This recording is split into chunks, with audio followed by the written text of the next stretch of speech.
This is Explore and Encounter, the No Direction Network's Pathfinder Section Edition Actual Play Special. Today, network members will be playing characters from the recent Advanced Player's Guide playtest in an original adventure run by No Direction and Paizo's own Luis Loza. Luis, without spoilers, what can you tell us about this adventure? Sure. This was written by fellow Paizo staffer Ron Lundeen, just out of a kind of a quick little whim. Wouldn't it be great if we had a short little adventure to play test these?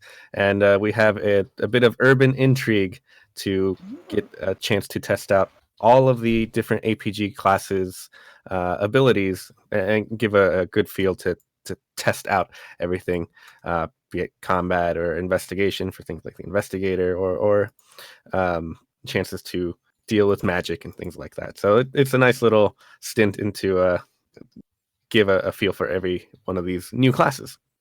Can you remind us what the title Ron gave this is? Yes, he titled it Vanquish the APG, which will make even more sense. Not that it doesn't make sense now, but will make more sense once you get into the adventure.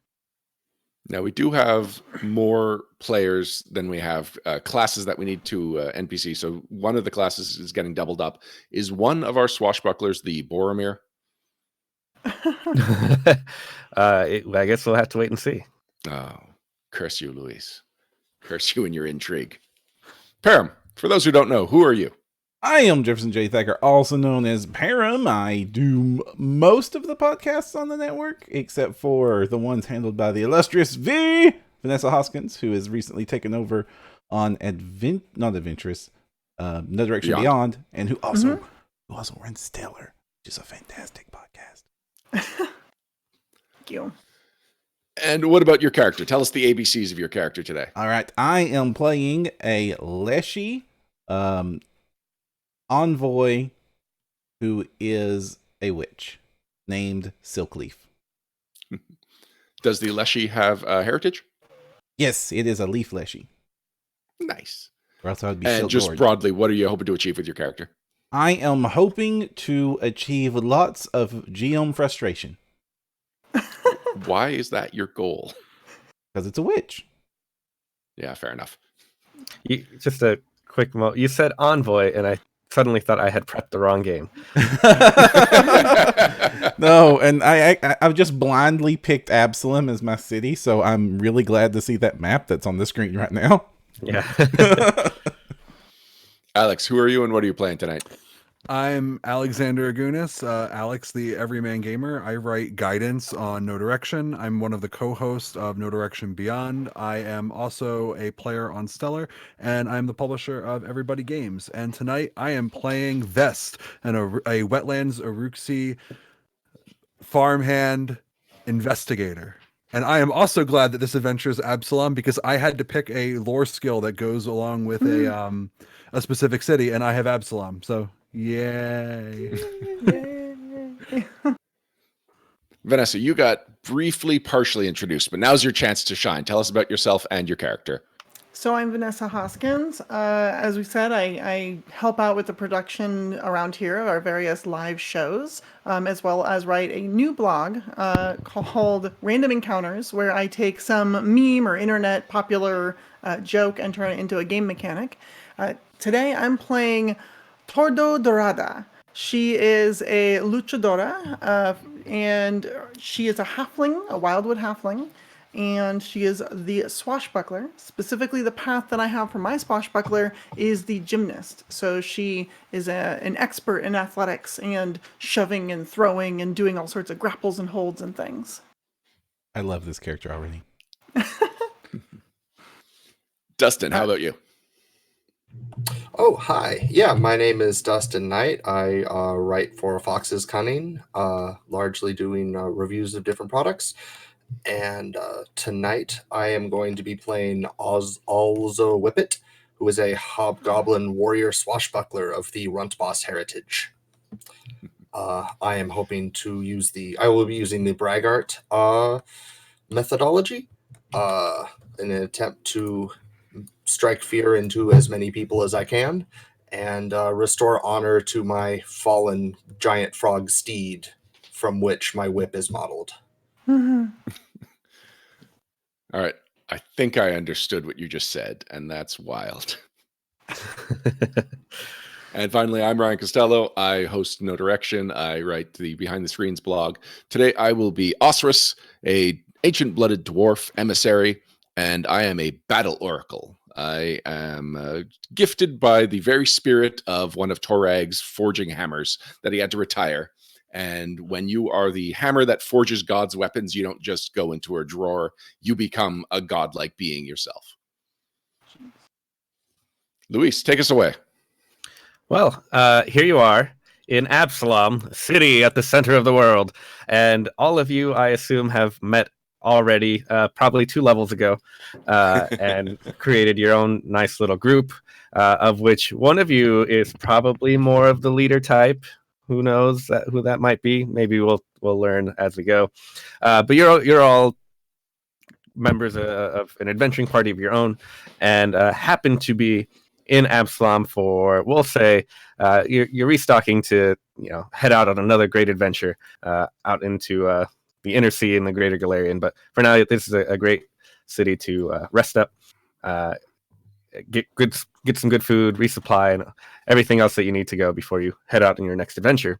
And you happen to be right around the coins district of the city, which is where a lot of the shopping can happen. When you see off in the distance a lot of smoke followed by an enormous boom and a lot of fire. Oh no. And being the adventuring types, the heroic types that you are, you decide we should investigate and see what has just happened. We should investigate and see what just happened. I was just thinking the same thing, Tordo. I was thinking the fire looked fun. Yes, fine. All right. So you take a bit to get over to where this event has just happened. It takes you a bit to travel through the streets that are very crowded. Even with some loud explosion going on, it seems that the people of Absalom are nonplussed and just kind of go about their day. So you have to manage your way through the crowds and whatnot.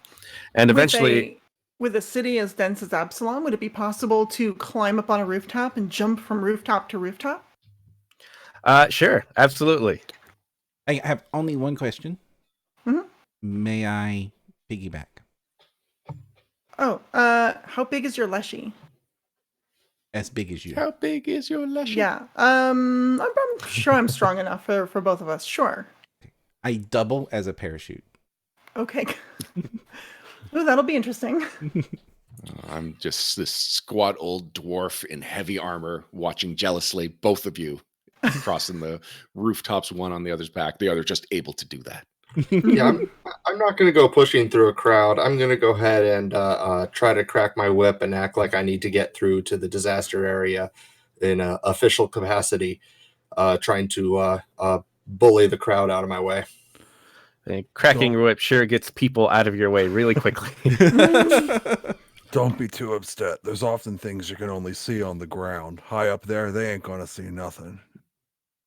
I'm going to follow Alzu's tail, kind of apologizing to people as we go. Like, it is important. I know he's a little abrasive, but like, we do have to get there. And plus, I really appreciate not being slowed down even further. I do have to say, I am really impressed with you mammal-based life forms' encouragement of burning your cities on regular basis.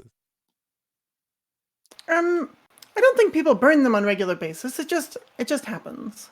I've been reading these Pathfinder journals. You do. Well, you got me there. So all of you make your way through the city, through the district, and eventually reach the location of this enormous explosion. It's an almhouse called the Hand to Man, which you can see a kind of singed sign laying on the street just nearby to coincidentally explain where you're arriving at.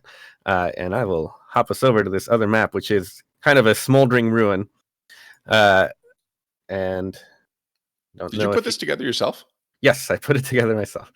Looks really I nice. only asked because of the way elements built up, like when you switched over. At least for me, the map was created as I was watching it. It has cool. many pieces which are stacked on top of each other. And I will throw you onto this map here. You are free to enter from whichever section you would like as I read this box text. The almshouse, called the Hand to Man, is still a smoldering hole. Is still smoldering when you arrive. A massive explosion practically leveled the building, killing dozens of people. The token guard, the city watch, who normally oversees the coins district, doesn't see much urgency in investigating an incident involving so many poor residents. So you've decided to look around for yourself. The fires are nearly out in the old stone building, and the wounded and dead have already been taken away. Perhaps some clues remain. All right, so there's no point in even looking for more wounded. You're No, we're all the absolutely people certain. are out of the way now, so it's up to you to kind of take over the duties that the guards don't seem to want to do and figure out what happened here. So, for my own reference, it looks like guards have already come here and taken away the bodies. So, Correct. all right, because I wanted to know whether or not it would have been crucial for me to be sneaky. But if guards have already been here and looked around, the chances of something jumping out and trying to murder me are not zero, but lower. So, what I'd like to do, if it's cool with you, Louise, I'd like to spend 10 minutes just kind of poking around the ruins. I want to try to take this as my case. Sure. You can definitely take the case here and see what happened at the Hand Man. So take the case is a investigator power that you get at first level, no matter what kind of investigator you are. You take a minute to basically pick a subject that you want to study.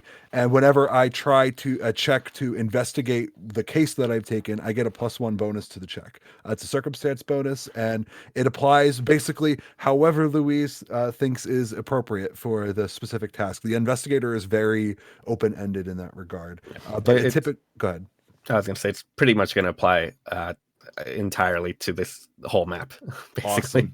Awesome. So it works on my perception checks or any intelligence, wisdom, or charisma-based skill checks, and I can only have one case at the time. But because we're 3rd level, right? I'm not crazy. Correct. Okay. Whew. We're all 7th level. What are you doing? Oh no. I'm 3rd level.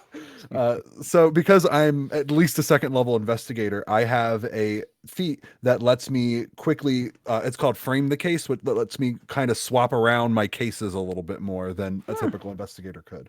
So I'm just going to walk around for 10 minutes and you guys tell me when I should try making checks once I make this my active case. Sure. Actually, before we go any further, let me explain what you're seeing here. So this is the kind of the outline of what once was a building made of stone. Here in the far center, there's a large open area where there still stands by chance a support column. It's not holding up anything anymore, but a lot of the roof seems to have collapsed around this column, and any of these spaces immediately next to the column are considered greater difficult terrain, with everything one space beyond that considered regular difficult terrain. Otherwise, the rest is free to kind of walk through. And it looks like there were several rooms that were part of this building, and there's small staircases that lead up to each of these separate rooms. Up here in the northwest corner, there's what looks to be a room where the entire wall kind of just got blown out into the street. Here in the southwest corner, it looks like there are still some fires burning around that might cause problems later if left unattended. Mhm. And here in the southeast corner is a somewhat intact, at least compared to the rest of the building room, and there is a door blocking that. You can't see into it just yet, even though we can see it here on the map, but you don't have access to it just yet until you go through the door. Everything else is open and free to go through. So any of you are free to start searching around any of these rooms as you like. I'd like to start searching my brain. Can I make an Absalom lore check to know what this building was? Sure. Anyone Oh, who else would like to that's a try that bad can start. feel free to attempt a society check to recall knowledge, or even a religion check to recall knowledge. 7. Okay. Ooh. 11. Can I try this check after I finish framing the case? Yeah, we'll say it. You are quick to give the perimeter a look over before you give a full attempt to investigate, and that's your 10 minutes where you're talking with the guards, kind of figuring out what knowledge you can. Okay. Anyone else who was attempting that? I got a natural 1 on my society. Natural one on your Oh, side. no. Somebody did worse So- than me. So I have an 8 + 8 on society checks. Okay. I get +1 from take the case. That's a 9, and I rolled an 18, so that's a 27. 27. Oh my goodness. All right. You, Alex, are able to discern what no one else can, or at least remember what no one else can. You remember that the hand to man was actually over 100 years ago, originally a temple to Eridan, god of humanity, who has since gone missing and seemingly died. After his priests lost their powers, they continued to maintain the building and converted it from a temple to the god instead into more of just a house to help out the poor citizens of the Coins District. And generations of priests have since continued this tradition. Obviously, not all of them have been priests of Eridan since then. Priests of Iomade have come in, things like that. And whenever the poor need help, they would come here, get food and shelter, things like that. And in addition, you also remember that this southeast corner, this kind of intact chamber, is the main office of the. So whoever an administrator would be probably was keeping that office for themselves. At this point in time, I want to send my squirrel Chitters to look around and see if he can find anything interesting. Vest is gonna say to Brian, I can't remember your character's name. I'm sorry. Oh, I am Osrus. Osiris, that room down there, that's where a temple like this place would have kept their office. Maybe you guys, humans a little bit better than I do. Maybe you want to check that out. I want to see what's still burning over there, because that might tell us why this place went and exploded in the first place. I can go look these people up, see what their story was. I'm going to make my way to the fires, Louise. Okay, sure. Let's toss everyone into The fire. initiative really quick.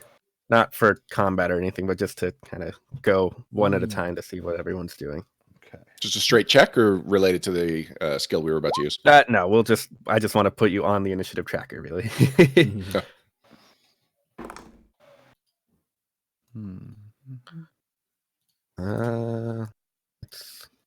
How tall is the column in the center?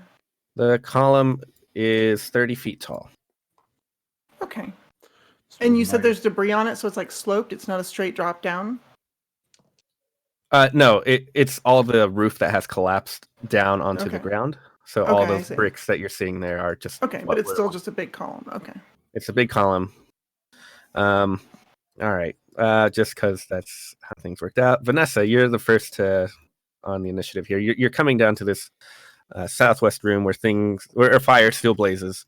Yeah. So she's gonna try to pick up like armfuls of dirt. If there's like a shovel nearby, great. But otherwise, she's gonna pick up armfuls of dirt and brick and things and try to stifle the fire. Okay. Yeah, you start working on that, and it seems to be actually making progress. It's not a tremendous fire. It's just the fact that no one has tended to it at all. That's kind of letting No it. need to make an athletics burn. check then. No need to make any of that kind of check. It will take you a bit unless someone else wants to help you out with this. So, Alex, what are you doing? You're at the same chamber. Vest is gonna move into the room and help Tordo put out the fire, and he's gonna say, "Make sure you're careful not to completely cover whatever this fire's burning on. We need to know why this place exploded." Ah, yes. Sure. All right, Dustin, you are also there, so this is Yes, pretty convenient. Loza will call out, come on, everyone, let's put out this fire, and go ahead and shovel some more. Yep. Okay, working together, you all are able to put that fire out, and we will return to you in just a moment. Perram, you said you had a squirrel that you were going to send out. Yes, I wanted to send out Chitters to look around and see if he can find anything of interest while I help with said fire area. I'm unable to move my token. Oh, let me fix that. That is now better. Okay. Yeah, feel free to do that. Chitters can attempt a perception check. Where is Chitters going to search? This north building here above That us, north since building. nobody's paying Okay. any attention to it. Mhm. All right, and Chitters has a 17 on perception. Okay. Can you communicate with Chitters in any way?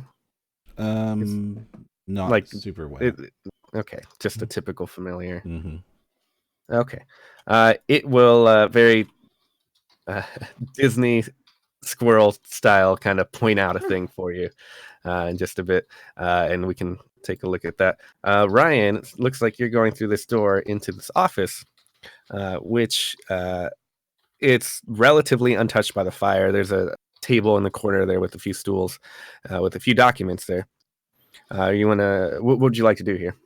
Well, I figure since I have some kind of religious background, that's the angle I'm going to investigate here. Okay. Just to see, make sure these people were on the up and up, that they were doing the things that their dogma says they should be doing. Sure. And that's a 22. Is that a perception check to look around? Oh, sorry, that was a religion check. Religion check. Okay. Yeah, you take a moment to look through the few documents laying around. And from what you can tell, there's no concern about corruption or anything like that. These are mostly receipts to keep track of expenditures at the hand-to-man, and some records about who's come in and out, just for the sake of, hey, who are the repeat people that might need more help, or that we can point into other places, things like that. Nothing that seems like it suggests that things are not going the way that you've expected to, or the way that Vest has explained to you. Then can I follow that up with just a perception check to look around? Sure. Ooh, 26. 26. All right. When you're looking around, you do catch in this eastern wall here, southeast corner, you notice that there's actually a secret door in the wall. All right, I'm not going to touch that. I'm going to come back to the main entrance to the room and announce, I found something here. Okay. I think it's an adventure. Oh. All right. Vanessa, the fire's now out, and you're free to investigate this room as you see fit. I have a small correction, Luis. Oh, yeah. It appears my squirrel actually speaks common. Well, there you go. But again, does so in a very Disney kind of high-pitched, look over here kind of voice. Of course. Looks right at the audience. He's always forgetting I speak common. So, at just a quick glance, does it look like anything is likely to have survived that fire? You can kind of poke around a bit. It looks like what was in here that was on fire were things like blankets and beds. It looks like this was definitely a place where people were resting or tended to if they were sick. Searching around, you actually see a few vials that are warm to the touch because of the fire, but managed to avoid getting burned entirely. Okay. I'll try to pick them up with some loose bit of cloth or All right. something nearby. You do so, and they feel cool enough that you can actually just hold them in your hand immediately. Okay. So there are 3 total, or what looks to be 2 potions and then a larger vial here. I will show them to the adorable flower that is currently using me as a mule. Ooh, no, a fantastic, wonderful steed, not a mule. You will fly like the finch. So I look over them. So, bottles. So if Okay. anyone would like to try to identify a magic item, these potions are the perfect thing for that. Or a craft check can identify this third vial, which appears to be some kind of alchemical elixir. Ooh, I'm crafty. I feel like I should be joining them since no one seems to be joining me. Mm. I want to roll the crafty thing. I roll a 26. Okay. You see this brew and immediately recognize it as Bravo's brew, which is a type of mutagen, I believe. No, I'm mistaken. It's just a regular elixir.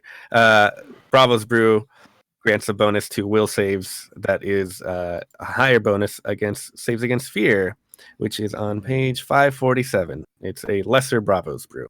Nice. Hmm. Now, can I identify the potions with Arcana, or do I need a feat to do that? You can just make an Arcana or Nature or Occultism or Religion check. Okay. If no one else has Arcana or one of those skills, I can do that. I do, but I'm distracted. Yeah, my religion's not great. You go ahead.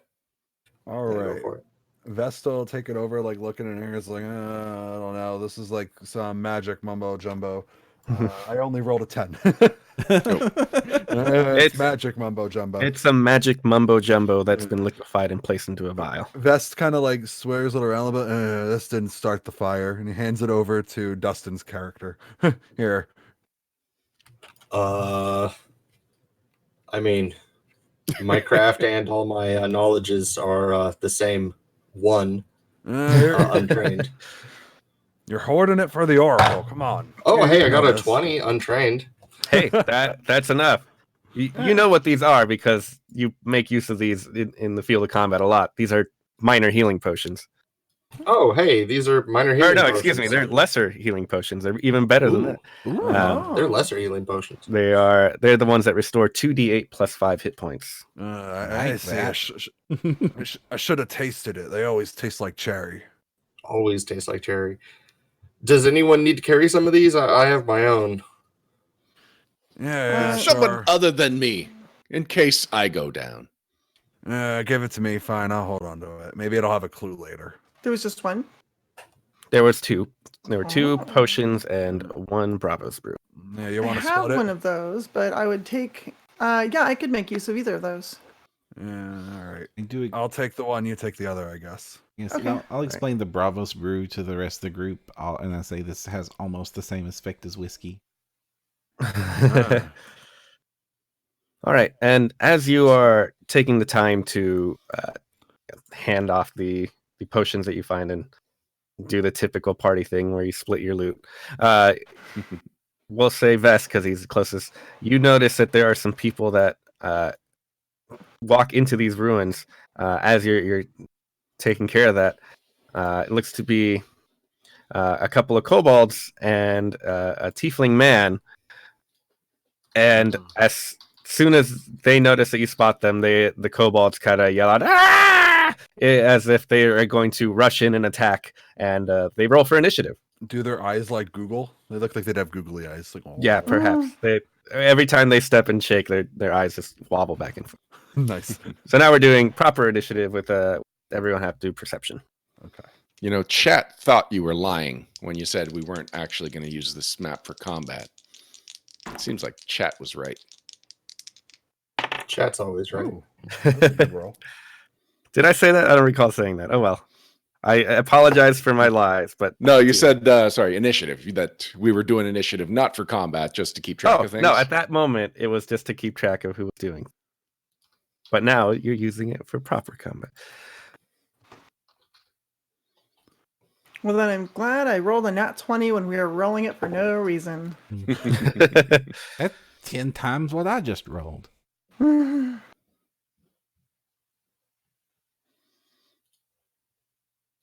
Critical failures still aren't a thing for initiative, right? No, not for initiative. You're fine there. Oh, You don't get to go till next turn. I suppose it'd be fun. Make someone slow to 1 or 2 on their first turn. They're like, I'm doing a thing. All right. I think Vanessa's got her value plugged in. Mhm. Vest is yours in good. Alex. Yep. Okay. Everyone's good there. All right. Statler So 97 in chat suggests that the investigator should come with yellow police tape for crime scenes. that's true. Yeah. Maybe I can bug the team to say that's some piece of equipment we can add it. We could have avoided this encounter. So real quick, the kobolds look like your typical kobolds. They're just kind of wearing scraggy clothing, and they each have long spears and some slings that are attached to their belts. This tiefling man appears to be a fine gentleman, and his cane, at least in this artwork, is glowing with magic to suggest perhaps that he may be a spellcaster. Click this little button to show artwork. For everyone. Ooh. Wow. Fancy. Fancy. He's a which is the art distinguished that's featured in gentleman.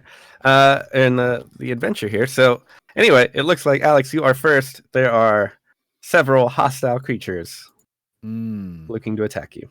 And remember, all this brickwork around the center column can be difficult terrain or greater difficult terrain. Right. Let me think. I think the first thing I'm gonna try to use a stealth check because I would really like to. Gosh, do I have to hide before I sneak, or can I just start by sneaking? I'm not really sure. I think you have to be hidden before Okay. that. Let I'm me. then I'll look, but go okay. ahead and do that.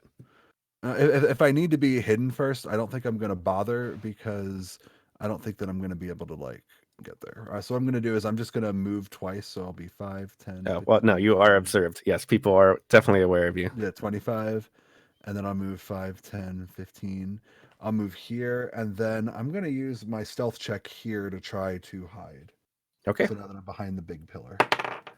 I rolled a 10, and then you're supposed to roll that for me, aren't you? As in a secret check.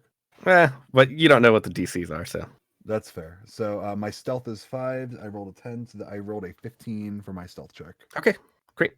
So that's my turn. 3 actions. All right, Vanessa. All right. Seeing these folks come in here, Tordo Dorada is going to make her way all the way. I'm going to double move all the way up in front of them. Right boy. here next to one of the little kobolds I can see. And do they have weapons out? Yeah, they all have their spears in hand. Fantastic. So she goes up and she sees them standing there with spears and whatnot. And she immediately says, "Ha ha!" And she gets down and does a sweep kick and tries to trip the little one, number 1, the red one. Sure. So That's versus my fortitude DC, correct? it is. I No, believe this one's against DC. reflex. Yep. Mhm. Okay, go for it. This one I will actually roll 22. 22 is enough to knock it down. All right, but not Just a critical prone. success. Correct. Great. Put this little marker to signify it's prone. All right, and that I think is all of your actions, right? Uh-huh. Okay. Dustin. All right.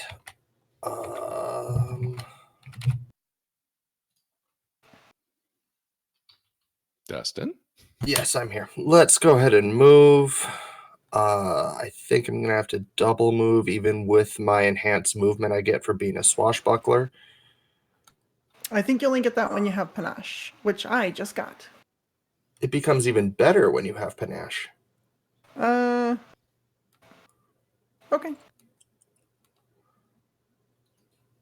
Somebody want to look that up really quick if that matters? I got it. Sure. Level 3. Yeah, talk your way through it just so that there's always Yeah, audio. sure. Increase.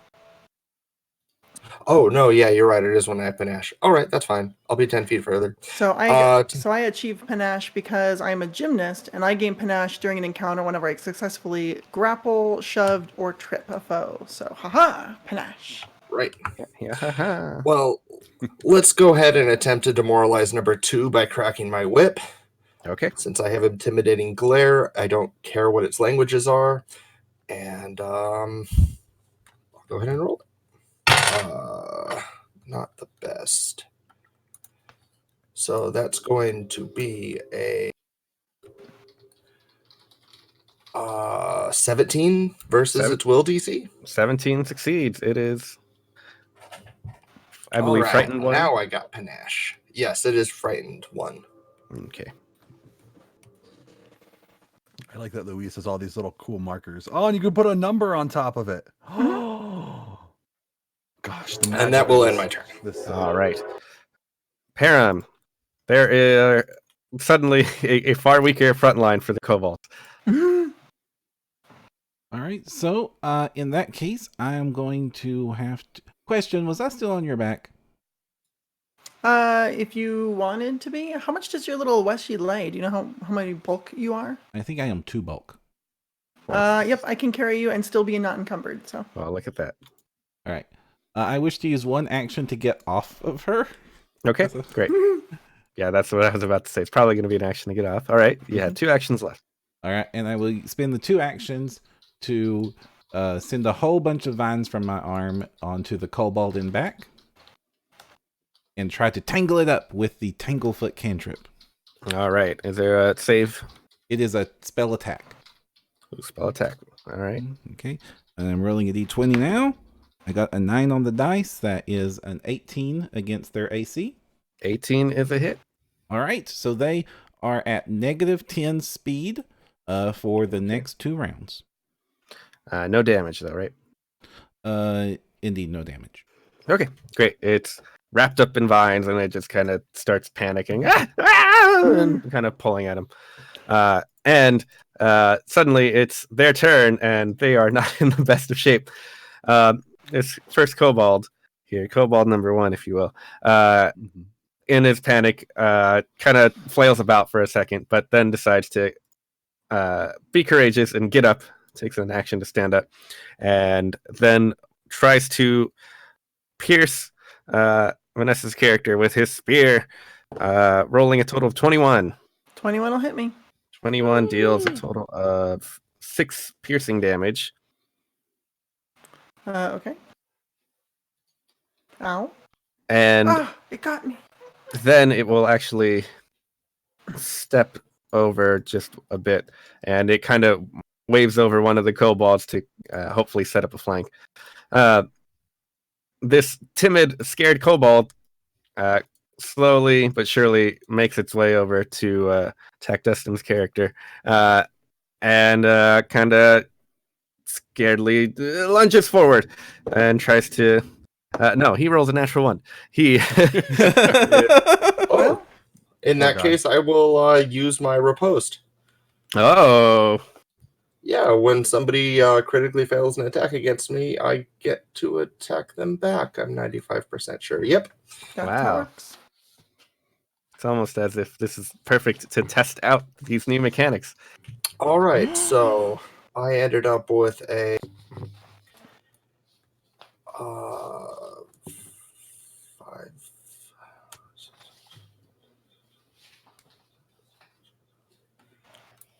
Sorry about that. Yeah, I ended up with a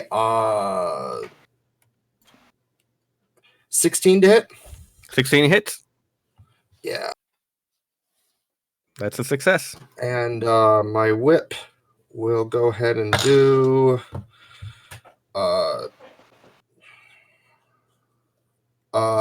damage? 5 damage. 5 damage. Oh my goodness. I don't know if this kobold can take that.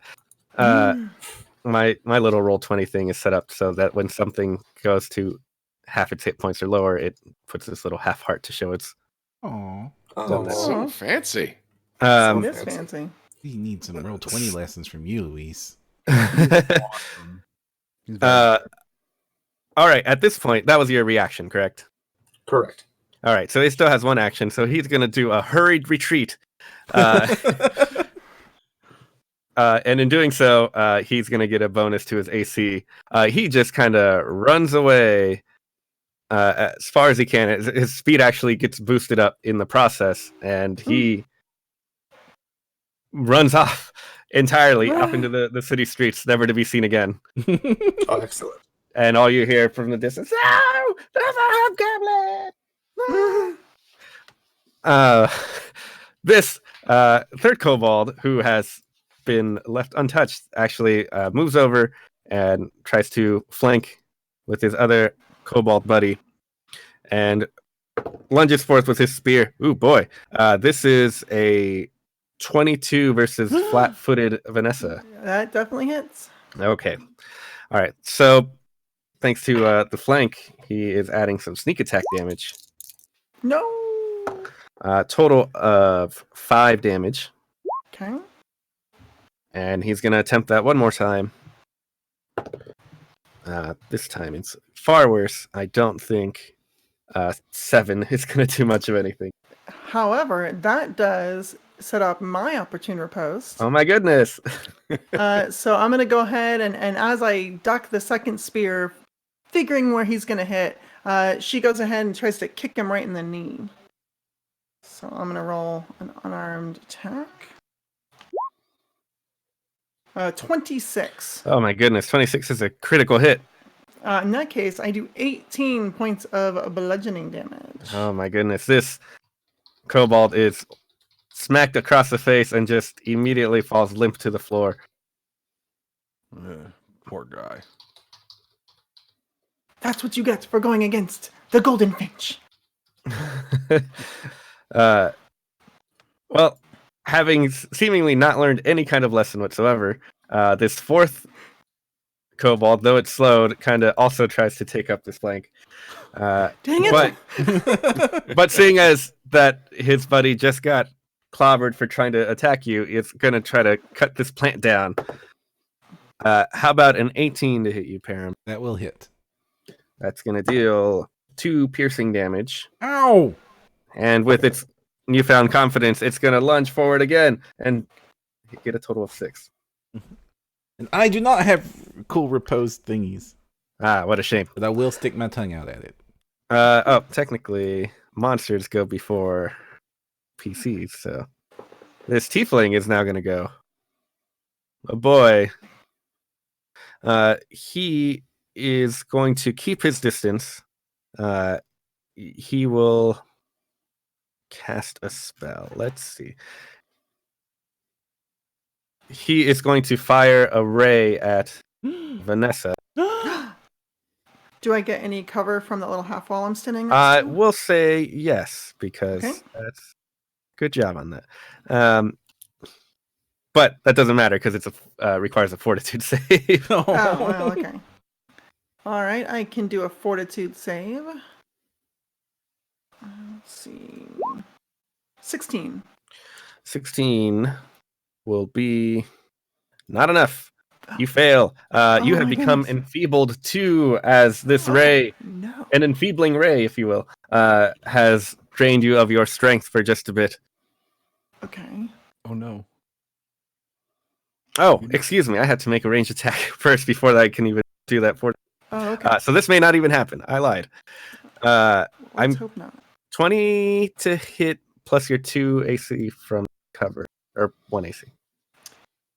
With the +1 AC from cover, it will miss. Okay, that misses entirely. You are not enfeebled, and in fact, you kind of heroically leap out of the way, much like swashbucklers like you tend to do.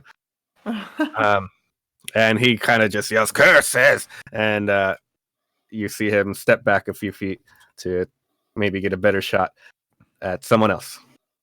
Let's see. Well, I definitely did not want to be enfeebled, so. That's great. Good news, you're not. Ryan. Okay. Oh man, so I'm all the way over here with my short little legs. Oh If only boy. I had the war drums of Torag rushing me on. Oh wait! Here's what I'm going to do. I am going to use one of my revelation spells, which is like a focus spell, but specific to oracles. I don't have to have a focus. I'm just slowly getting more cursed when I use these. You draw. So I'm going upon to use the Athletic curse. Rush, which gives me a plus 10 foot status bonus to my speed and plus 2 to my athletics. And Oh, boy. also, the action to cast this spell, which is only a single action, also lets me take a stride, which means I can move 60 feet, which puts me adjacent to this one kobold here with Wait, one what? action left to thwack it 60 with is my a hammer. Single stride? No, that's 2 strides. I then used a second action to stride Oh, again. okay. Sorry. Yes. I was like, whoa, what is I this said that speed poorly. athlete? I'm glad you called me on it. Dwarf in Absalom. I mean, yes, but only because I have a 30-foot speed instead of a 60. All right, so because of my hero's burden, I now have minor curse where I take a -2 penalty to AC and saving throws unless I make a strike this turn, which I am about to do. Okay, good. So I raise my maul in my 2 hands and I try and squash this kobold. Go for it. And that's a natural 1. Wow. Oh boy. no. So much. Little do you know, this kobold is also a swashbuckler. Wait, what? No, Oh. I'm kidding. Oh.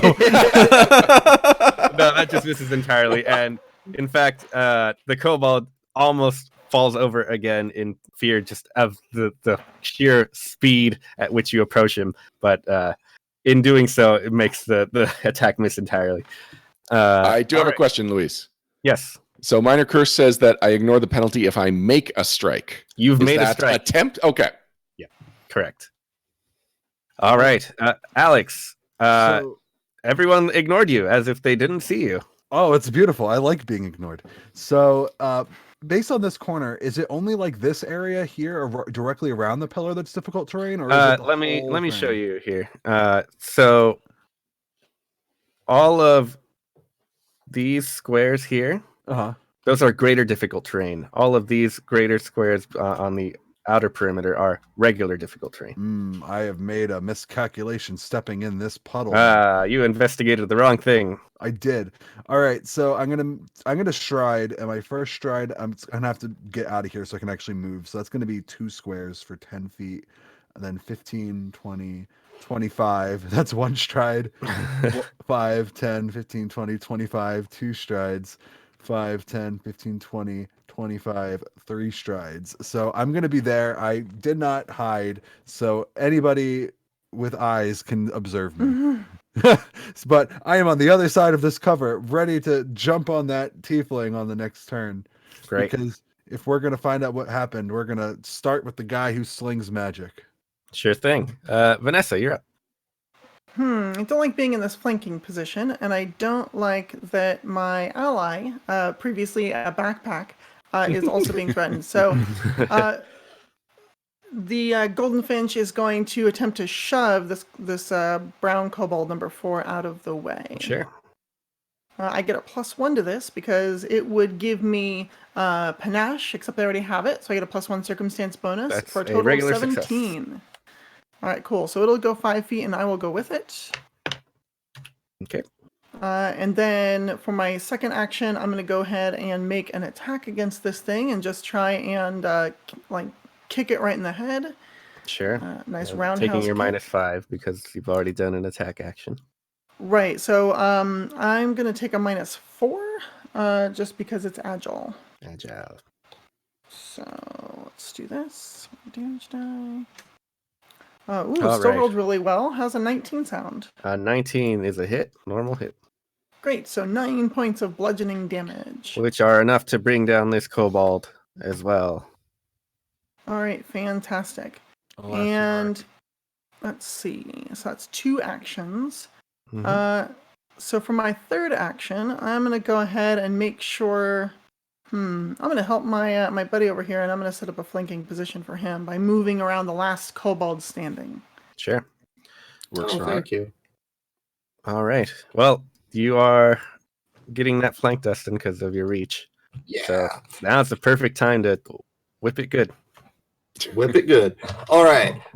Let's go ahead and I'll do a finisher. Let's see what Okay. that feels like. Yeah. Yeah. So I'm going to try to finish this kobold off with my whip. That is 22 to hit. 22 is just a normal success. You're close to a Well, he crit. is also flat-footed because we're flanking. Yeah, even with the flat-footed, it's normal success. Excellent. And that means I get to add 2d6 to my damage. Oh my gosh, I can just kill this guy now, but I want to hear the total. 6, 7, 8, 9, 10. 10 damage. 10 damage, and he is taken out. And then as a reaction, I yell at the spellcaster over there, "You're next." Oh boy. Is that you doing a demoralize? All right. Correct. And that will be a 15. He says, no, it's you who will have to wrath of us. That's fair. Then with my third action, I'll go ahead and move. 10, 5, 10, 15, 20, 25, 30. Cool. All right. Oh, I don't have panache anymore. 25. 25 it is. Perram, there is the one magical tiefling left. Okay. Well, the first thing I want to do is put a hex on. How do I pronounce this? The Tordoria? It's Tordo Dorada, or you could just say Golden Finch. Okay, I'm gonna put a hex on the Golden Finch, and it is the life boost hex. So as she gets showered in pink and violet petals, you will get fast healing 2. Oh, How long does that last? A minute. wow. That's incredible. I like it. I am Love it. very much a healy witch. All right, cool. And then I will move very close to my not mule, but instead beautiful steed. Okay. So at this point, this tiefling, he will. T-flea. He will summon forth a sphere of pure flame. So let's see. Where It's never does... a good thing when they say summon. There's always something bad on the other end of a summon spell. Yeah, typically. He will summon more kobolds. Oh, It's been no. working out so well for him. I cast Summon Kobold 6. Someone No, call that- Let me double check how far this flaming sphere may land. Uh-oh. Summon clutch. This is a fun time. Within 30 feet. All right. Hold on, Um, please. sure. We'll do this on who is the scariest target right now? Probably this. Yes, that would be me. This hobgoblin. No, I actually, he wouldn't counterspell put it. it on the hobgoblin. He's gonna put it on the halfling. What? Ah, so mean. I'm Oh, gonna hear make me? this just a bit bigger so you can see it under you. In fairness, Okay. you've murdered many people. I counterspell it. Ooh. Go for it. Do you have a means to do I that? have I believe you. flaming sphere prepared. Wow. What? I think you're That's going to need to walk fantastic. a lot of us and the audience through Yeah. counterspelling in second edition. Yeah, how does Okay, this work? so I have the first level witch feat counterspell. I Great. used it, and since I have the spell prepared, I can attempt to stop that spell from happening. I'm not As a actually matter- sure You have to how do to that attempt. works. It just says Yeah. you attempt if you have it prepared. So Oh, it uses the counteract rules. Yes, the Right. counteract. So I believe you roll the skill that is associated with your tradition. okay, And the DC would be the DC of the spell, if I'm not mistaken. okay. So what is the DC of this fireball, Luis? Well, I'll Or tell you. I will know what it is. Okay, So you add your relevant skill modifier or other appropriate modifier to your check. okay. If it's a spell, you use your. No, excuse me. The counter check modifier is your spellcasting ability modifier, so your intelligence plus your spellcasting proficiency bonus, which would be, I assume, Oh, okay. plus 5 at this point. Yes. So it's a +9 bonus on the roll.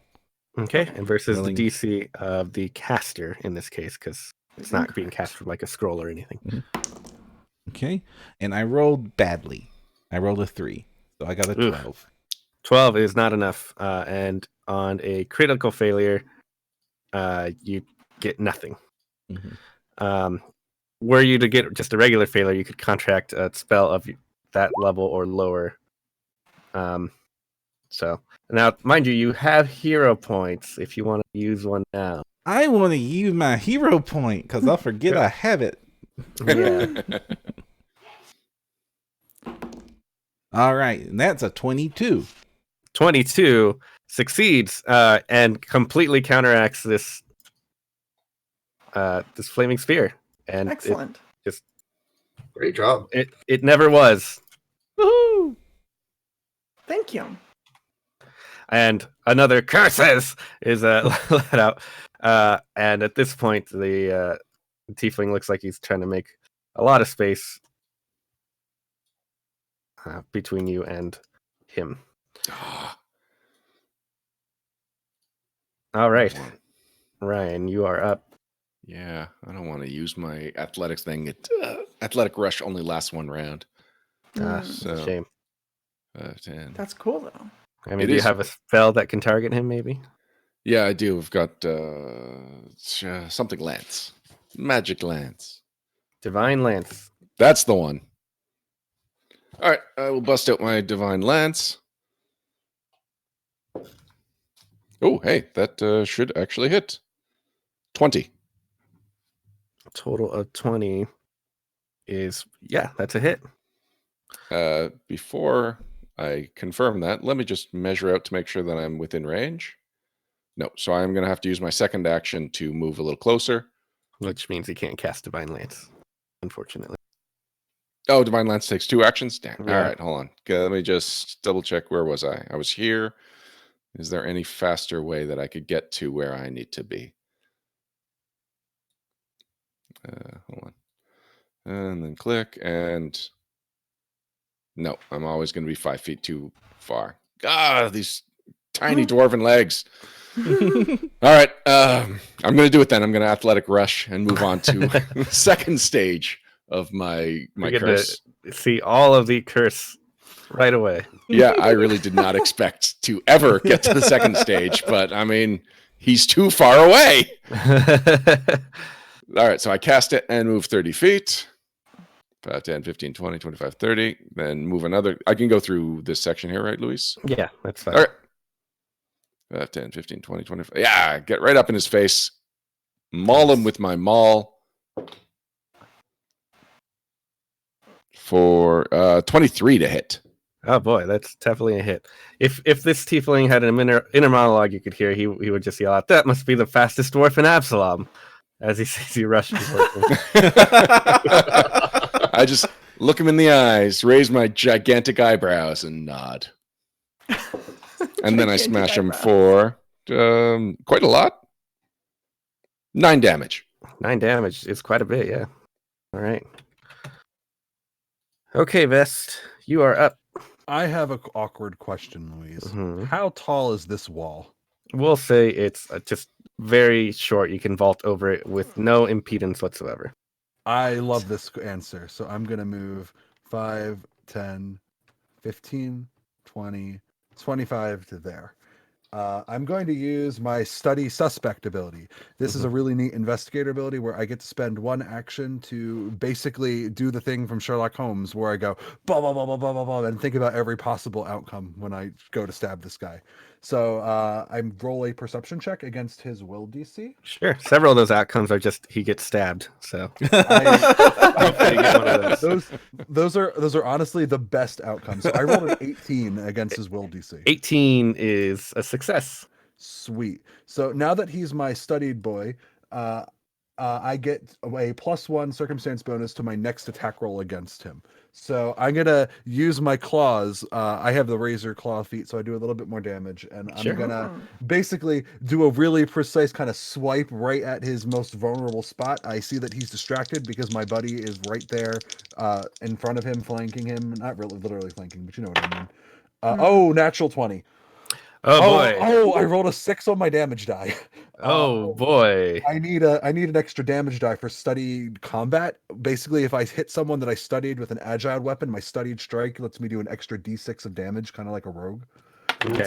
Oh gosh, I rolled another 6. Okay, so you've just done 24 damage. Well, I also have a strength bonus of +2, so that would be Another 4. Yeah, so 28 damage. I get him right between his ribs. Yeah, as I said, this is one of the most likely outcomes. And I will say, because I'm the GM, he falls unconscious, but doesn't die, even though you got him pretty good. My methodology is forensics. I can do a medicine check if you need me to keep him from dying. Yeah, give me one of those. Okay. I do a medicine check to try to keep him from dying. I roll a 12 and I get a bonus of +9, so that's a 21. Yes, Medicine you is are not- able to keep him stable. The golden finch is running right over, ready to take her action. She says, "You will not get away from the golden." Oh, you're dying. Sorry. He had a good opening, like right here in his sternum, and I thought that, hey, It looks like you're the one who put the opening there. It happens sometimes. This is why I don't have a sternum. That's true. It's a liability. Great. I'll just say with your medicine check, you're able to keep him stable at such a degree that at any time you wish, you can wake him up. But for the most part, he will be unconscious until you say otherwise. He could stay out. Any of you all need to be patched up? No, these petals seem to be closing my wounds miraculously. Oh yeah, you're gonna heal 20 hit points after the whole minute, right? Yeah. Though I do have to All the way back to periodically full. giggle near her. Oh, that's true. Is that your cackle? Yes. I've put a Sharpie through cackle. It's now giggle. Great. That's good. It's amazing. Just so anyone listening knows, technically that's a reflavoring and a house rule. Yes. I would argue that a giggle is technically a cackle, which means it's the best kind of cackle. I guess that's correct. Just like Hermes said in Futurama. Yes, technically know. correct. I see like giggle is left of laugh, cackle is way right of laugh. Before we fall into the laugh intensity debate, let's move on. And I've got some charts I'd like to present. Oh my gosh, please don't. Since he's incapacitated, I sit and listen to his discussion and his thesis on the merits of No, I cackling think this is versus Ryan giggling. saying. Yeah, this is definitely not in character. No, apparently, according to Okay. my curse, I'm just sitting there hoping I can hit somebody else. Because right now, I'm just Oh, no. feeling just all clenched up and cannot focus on much. Now Which you actually have means time I'm going to to- spend 10 minutes if I've got him to refocus and at least knock it back down to a minor curse. Absolutely. Okay. Yeah, I need to refocus as well. I will do that playing with my squirrel. Yeah, I'm just doing Well- push-ups. While they refocus, we're going to go ahead and take every item off this unconscious body, Sure. as per the guidebook of all adventurers tells us we have to do. Yes, exactly. Golden- And Golden Finch will start questioning onlookers to try to figure out where they all came from. The people nearby they kind of just came out of the crowd here from the north. They're not exactly sure. They weren't paying too much attention until suddenly all the kobolds started yelling about charging forward. This man has very little on him beyond his fine clothing that apparently is too small for him based on his artwork. It is tearing at the seams. He has a dagger, his staff, which is his walking cane, and a spell book. Seems to be a wizard of sorts. Someone take his cane. He can't cast without that. Hmm? I don't know if that's accurate. It's harder, right? I don't know anything about magic. You shouldn't listen to me on this. Well, Actually, we'll that's a lie. I do know a lot about magic. You befriend a squirrel, it teaches you magic, and then you do it. I don't think that's how it works for most people. Well, it can be always any woodland creature so long as you sing to it. Right. Gopher is also good. Elk, if you really want to show off. Also, you know a lot about Absalom. Any place that kobolds could come from around here?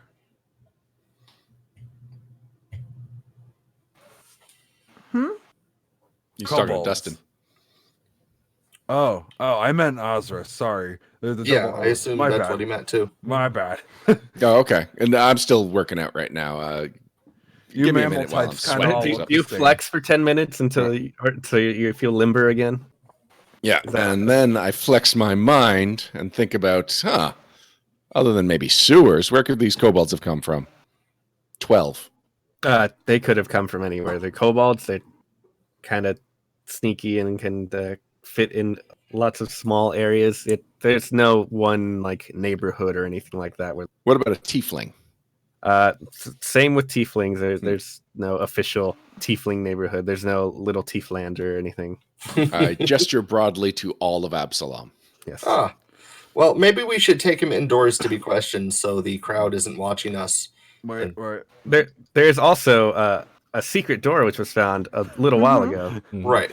I like this plan, but before we do, and I'm gonna rummage through like my turtle shell backpack of stuff, and I'm gonna pull out just like a couple seconds, pull out some bandages, and I'm gonna try to use athletics to like tie his hands behind his back, and then I'm gonna wrap it around so it goes around his mouth too. You do that. Yeah, I don't need a check. You succeeded. Okay. Use rope is 20 years old now. No longer needed. What about use bandages? That is coming in 4th edition Pathfinder. No. Medicine? No! All right. You guys need me to drag him, or do you got this? I got this. All Is right. it dragon? And she's gonna fully like fireman carry this this big tiefling, which Where would will you make like to her take him? encumbered, but wherever my party tells me to. Those of you who have gotten to know Golden Finch, she's a little dumb. She's dramatic, but she's kind of dumb. All right, so then I fireman's carry her and stack him on top of the tiefling. Stack the tiefling on top of her, I should say. This No, is good. no, Can we I keep can it going? I can carry him. It's fine. Yeah, you are carrying him. This is the character stack all over again, Perram. Oh no. Oh no. I vowed never to do that again. We'll see how long that lasts. Okay. So, want to go ahead and take him indoors? So, if any of his friends walk past, they won't decide to try to help. Now Sure. we say doors. Gesturing at the burnt building. The closest thing the building has left to an indoors. Okay. So either That's where the secret door northwest is. or How about where the southeast. fire was still burning? Okay. I'm not picky. Sure. All right, yeah, we just make a heap of bodies on the fresh ember. Okay. Oh, these poor little guys. Hold on. They were just doing what someone tougher than them told them to do. I mean, we should keep the ones alive, so at least they can be questioned. I'm going to check, are any of these still alive, Louise? I mean, you were getting. They had very few hit points. I'll say no. Unfortunately, these kobolds have all been But save the for the is one who alive. managed to escape. Mhm. I hate And looking we'll, at dead and we'll return kobolds. 5 levels from now as a high villain. No. I Sorry, welcome what's the the status of the opportunity at a tiefling, new though? Is he still challenge. unconscious? He's unconscious, but you can wake him up at any point. All right, so I don't have to stabilize him? Correct. Do the kobolds have any items? The kobolds have just scraps. They have their slings, their leather armor, and their spears. Nice. Nothing Each of one note. has a picture of mom. Oh, The same mom. They're all cousins. Oh. Well, Wouldn't that that's make not how them moms siblings? work, Yeah. or cousins. They don't know how moms work properly in Kobold Land. I mean, it's That's just fair. a giant clutch of eggs that the whole tribe raises. Do they even know? It's a good point. It's a fair. nest mother. The nest mother. All right. yeah. All right, we ready to wake this guy up? Yeah, might as well. All right. Can I hang him by the horns from like just a beam or something? That's no. There's no beams. They all burned away. I'm sorry. Oh, you're right. The fire. Then I just gently cradle him awake. Yes, you wake him up, and his bandaged mouth soon starts to stir, and you just. I assume you let him speak if you wish to interrogate him. Yeah, I take it off think quickly because Okay. that is the humane thing to do. we should intimidate him before we do that. I'm going to diplomacize him. Hey there, But- big guy. You okay? What happened here? He kind of eyes you very suspiciously, and then looks over actually to Perram and Alex's and Dustin's character, and says, "I expected better from you three." But it seems like sweet talking him isn't the way to get him to talk. Well, that's not going to stop me. I'll whip the ground and scream, talk. Tell us who you are and why you're here. Whoa. In a threatening gesture. Do Sure. you want an intimidate check? Yes, please attempt to coerce him. Ooh. That will be 17. Sure. I'll say that the fact that he's surrounded by all of you here kind of gives you a nice circumstance bonus to hit the DC of 18 that I wanted. And he says, I came back to look at our handiwork. We set up the explosion. Why? happened Why would here? you do such a thing? Because we hate the people that are in here. Why? Because they look down upon us. Are they very tall? Some of them, but some of them are like you, living life undisturbed. And On the average height, you're right. It's about height then, is it? no, it's I think he's about to say something really racist. That's fine. I've heard plenty of racy things. Tiefling's all, I'm not racist, but Ugh, boy. Oh, no. Some of my best friends are halfling. Anyway, so he mentions that he's I did it because I'm part of a group, a gang. We're called the Ancestry Persecution Gang. Oh, wow. Did you just come up with that? I kind of feel like you just came up with that. No, it's true. That's I understand several why one the of us. church looks down on you. So when you say they look down on us, the I gang, No. tieflings, who? Other people, humans, dwarves, halflings, gnomes. All of No, you. who looks down on whom? Common folk look down upon us. Okay, the uncommon folk. Right. Folk you need Vest, to access. have you heard of this gang before? Have Oh, I heard of this like, game before? Society. Local lore. 15? I only got a 17. Unless it's relevant to my case, in which case it's an 18. I mean, here you go. You're not sure you heard of this gang. It could be that this is a relatively newer gang that hasn't made itself well known. I mean, now it has made itself well known with blowing up an entire church, but you don't know anything about this. It does make sense they'd burn down a church to a god of humanity. So A place where lots of common folk are kept. Right. Or kept, Yeah, I mean, needy stay. common folk. So they can persecute the ancestries Indeed. as a gang. Yes, Because they're the ancestry persecution gang. indeed. So Do you ever shorten that to anything? That seems like a mouthful. Maybe APG? The AP gang. No, we call ourselves the Anper Gang.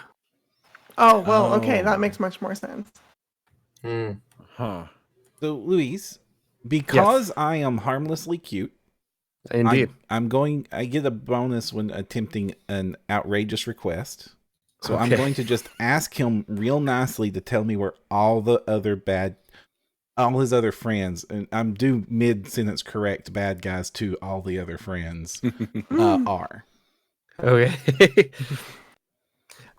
Give me a diplomacy check to request.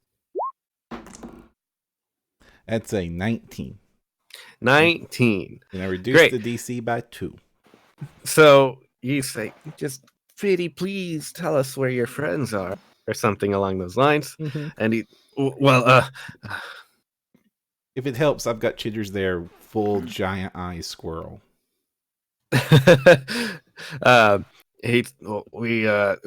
there's a tavern nearby where we operate out of. It's called Cork Hiller's Tavern. I just raised like my eyebrow at him a little bit. Like, I can't believe he just said that. Like, gosh, why aren't you an investigator? Because it's boring. And then I just give him a flower as thanks. Oh. All right, well, As you do that, he asks, "Why are you friends with these two?" Pointing at the halfling and the dwarf. She carries me, and he says cool things. And they don't treat you wrong? No. They even help me get fertilizer. Well, by okay. fertilizer, you mean that when we break for camp in the wilderness, you root around and... Never mind. I'm just saying, you're always offering to set up the latrine. I think it's a little suspicious. Ryan, being the Absalom lore, well, those with Absalom lore, you immediately know where this tavern that he speaks of is. It's not too far. Is A it short down that walk from secret here. door? It's not down that secret door, but it is a short Okay. walk from here. So whenever you like, you can make your way that way. Is What short are we walk gonna- a dwarf joke, Luis? I thought you were better than that. A brief stint. Oh, okay. You know what's an even briefer stint? That secret door. We should probably hand him off to the guards, right? Find a random guard. Absolutely. Yeah, you find the nearby guards and hand them But in. he seems really Alright. nice. Can't we just let him go? He No. did not seem nice. He has Yeah. confessed You to were not blowing paying up this attention. building. Yeah, but it's The just a ancestry building. He confessed his racism. persecution gang. Plus, So, he'd yeah, how about probably that secret go door? off and warn the gang. Sure. Well, here's the door. Are you just gonna go ahead and open it? Anyone Mm-hmm.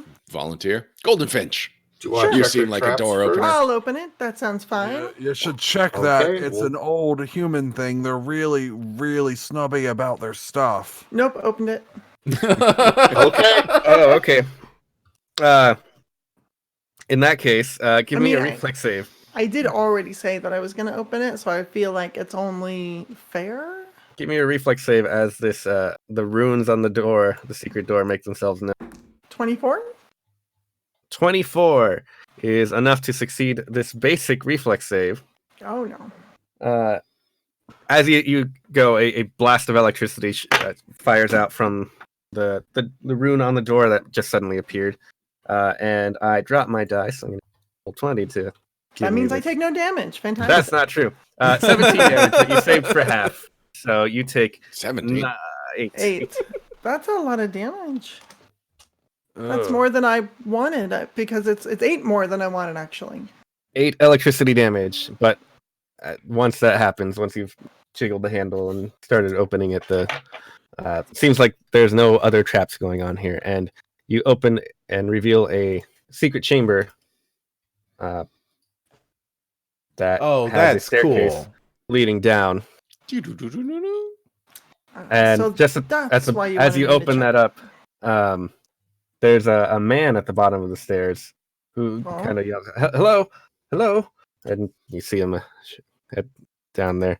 It looks like he got trapped here when the explosion happened. Good news, you didn't blow up. Let me take a good look at you. Did he blow up? From what you can tell, he is I haven't blown made up my as medicine most check people yet. are. All right. Does he need any first aid?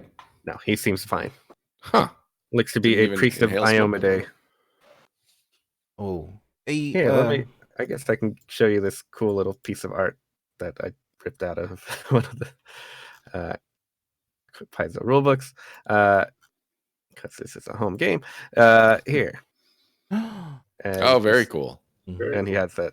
There's still some imagery of Eridan around. Hmm. His token made him look more like a superhero, but now that I see the full piece, yeah, that's priestly. Yeah. I guess he is It's quite priestly- fit for a priest. It's priestly with very impressive pecs. Yeah, and spandex robes. Divine pecs. Dabbled Divine. into courageous. I'm pretty sure that's a first level feat actually. Define pecs. Oh, why didn't I take that? I took Divine Lance like a No, no. sucker. So you've opened the door, Vanessa, and you see him there. Thank goodness. What's happened? Someone tried to blow up your building. They came to look at their dirty work, and we beat them up. Tried to blow it up. Is that the Oh, I'm massive sorry. noise I They heard? succeeded at blowing up your building. Very much so. Lots of fire. The was Ancestry impressive. Persecution Gang. Do you know What? them? was it? That tiefling. Yes. Yes. Mhm. He's Small in prison. clothes. Well, I mean, it was a tiefling. I don't know if it was the tiefling. That's fair. Oh. Yeah, if we assume Um, it's the same one, is that ancestriest? No. Well, We don't persecute ancestries, unlike some people we know. Unlike the some- tiefling gave you his name. His name is Zoran. And when you okay. speak with this priest, who says, "Oh, hey, by the way, my name is Verkis." Verkis explains that the tiefling that came by was a man named Zoran, again the same tiefling that you just spoke with, who had come around earlier, kind of hinting at the idea that he was going to make a donation on behalf of an organization he called the Ancestry Protection Guild. Huh. Huh. Wow, that sounds almost like his other group. I wonder if and they have he- meetings together. Zoran was asking strange questions like, when is the almshouse most filled with people? And Oh my goodness. that What's didn't its most come up as flammable suspicious corner? whatsoever. And well, it was kind of strange, but I figured he maybe just was the type to want to make a donation in front of the eyes of others to Hmm. get that kind of praise and attention that comes with it. And he came back a few hours later with several cloaked assistants. They were smaller people. I believe they were halflings. They were not. Whoa. Okay. Well, they brought us some supplies and they set them down in our main room, and then we're off very quickly. Mhm. And I was actually making my way down into the cellar to get what little means of celebration we had for the donation, some wine or other spirits. That's when I heard the explosion, I guess, is what it was. Supplies. Yes, indeed. And how many explosions did you request when you wanted the donation? I don't typically request that. I'm not great. I'm not happy about making light of what's just happened. Has anyone been hurt? Oh, so many people. My goodness. Yes, there was a strange rune on the door that hurt me quite a bit. Oh, yes.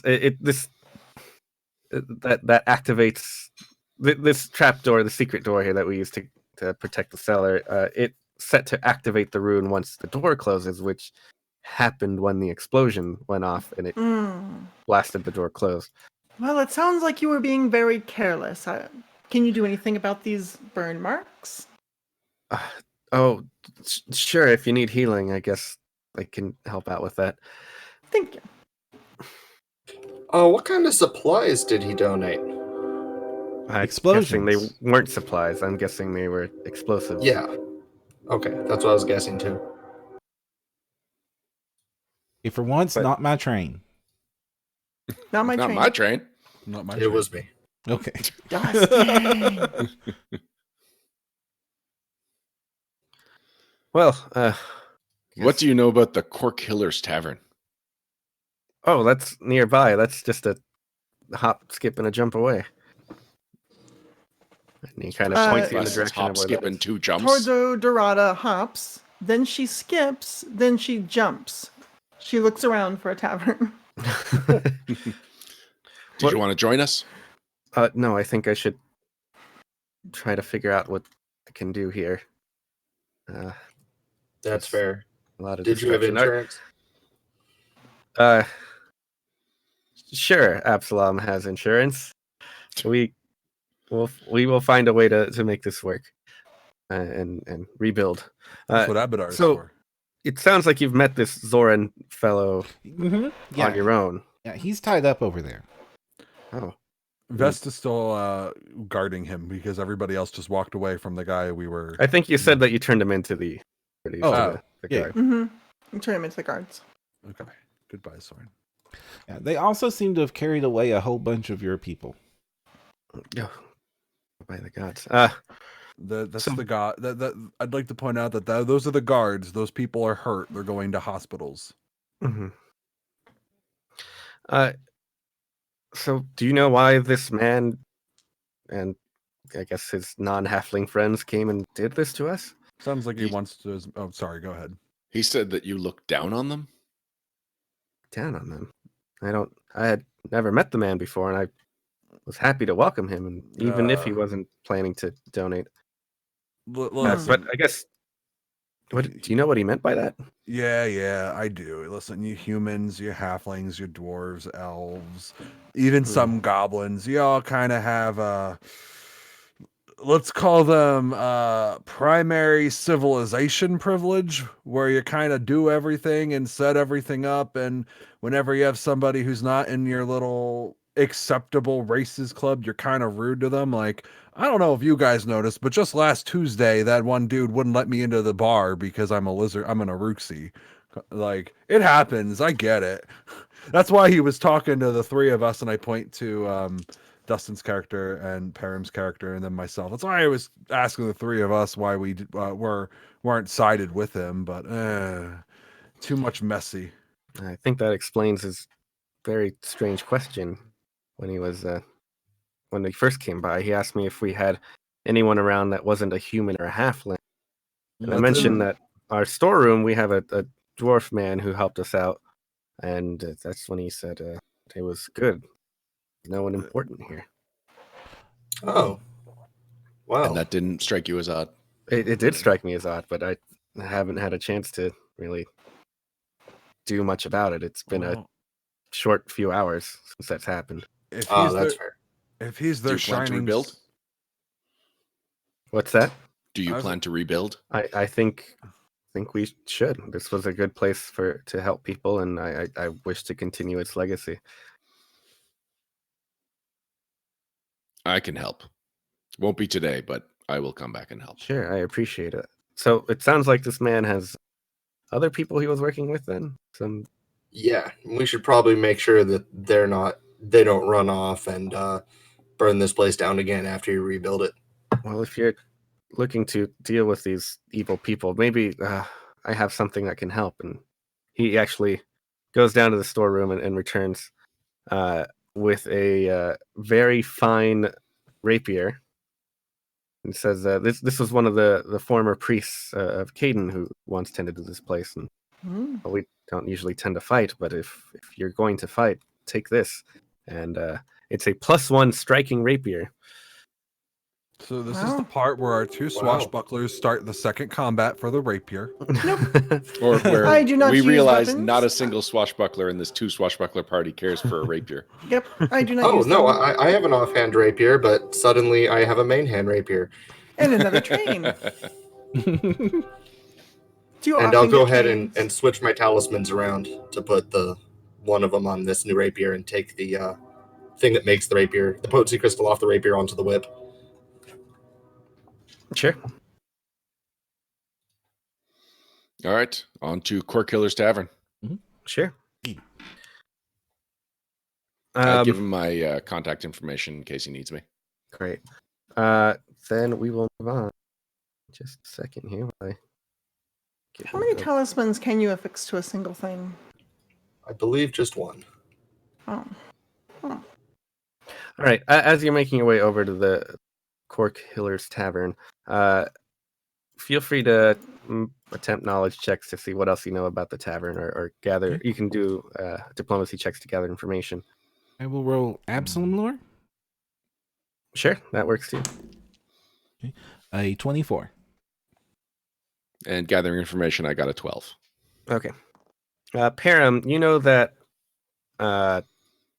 the tavern is obviously now the hideout of the dangerous gang, which is a group of malcontents of. Oh no, I apologize. Earlier I mentioned it's a recent gang. No, this is the information you want. So the tavern is a group that takes in mostly uncommon ancestries, people that aren't the more common folk like humans and dwarves and elves, halflings or gnomes. Actually, they used to accept goblins, but as of recently, there was a change that made them unwelcome as well. And you know that the tavern's owner is an Asmar by the name of Ondrea Kelev. She believes that the common ancestries are working together. She has this conspiracy that they're working together to keep minorities like the people she allows into the tavern, into the gang, from succeeding in Absalom. Okay. I'm going to go ahead and relay that information to the party, and Chitters is going to help me because it's our job to know everything about this city as possible.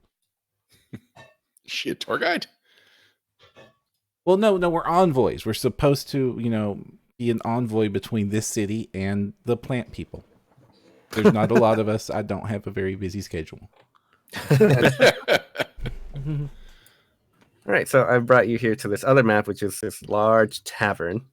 Which I believe you can see all of it now. You just don't know what's going on exactly. But let me point out a few different things. Here in the southern section of the map is kind of an outdoor little patio area with a few tables that you can access just straight from the street where you're coming from. There's the main chamber, this largest room right here in the center. Just tables, stools, and chairs and stuff. And obviously, patrons can come by and sit around and drink and enjoy food. There is a stage on the southern section of it, which is accessible via these just a set of stairs on either side. Here to the west of that appears to be a kitchen area. To the north of that looks to be a bedroom. Perhaps whoever works here would sleep there, along with some storage. And then finally, in the top section of the map, just connected to the street beyond, is a kind of small alleyway area, which looks to be a loading dock where you can bring in carts and whatnot to unload supplies to take into the tavern. So you kind of know this layout. It's a simple tavern. Maybe you've been here once before when its previous owner, before this Asimar, took ownership, but you are free to approach as you wish to this area. So just let me know where you're going. I bet I could walk right in and they wouldn't even get mad. And Yeah. Alex, Yeah. if you like, I'll say as you're Normies. walking over, Mhm. you probably have switched your case over to figure out what's going on in the burning, destroyed building to what the heck is going on with this ancestry persecution gang. Yes. Right. Do we want to disguise our normal ancestry players for this? It wouldn't That be feels hard. like it's playing into exactly what they say they do to. Well, sorry. Let me try that again. That feels like we would be doing to us what they say we do to them. It feels wrong. That feels wrong. I just want to Okay. walk in as a dwarf and be treated like anyone else. Okay. You don't really get that when you're not a common folk, but that's all right. I mean, like I said, it wouldn't be too hard. Just put some purple, just put some blue on the dwarf and say it's a Smurf million, and claim the human as a kitsune, and we're good. We don't have a We human. don't have a human. We don't have a human. I'm Oh, a I'm sorry. halfling. Oh. Ooh, lots of blue paint. What? We could just take some of our flowery friend's petals and glue them to her face, and maybe they'll buy it. So many leshies. So many leshies. Well, wherever you want to go, there's a few different entrances into the tavern here.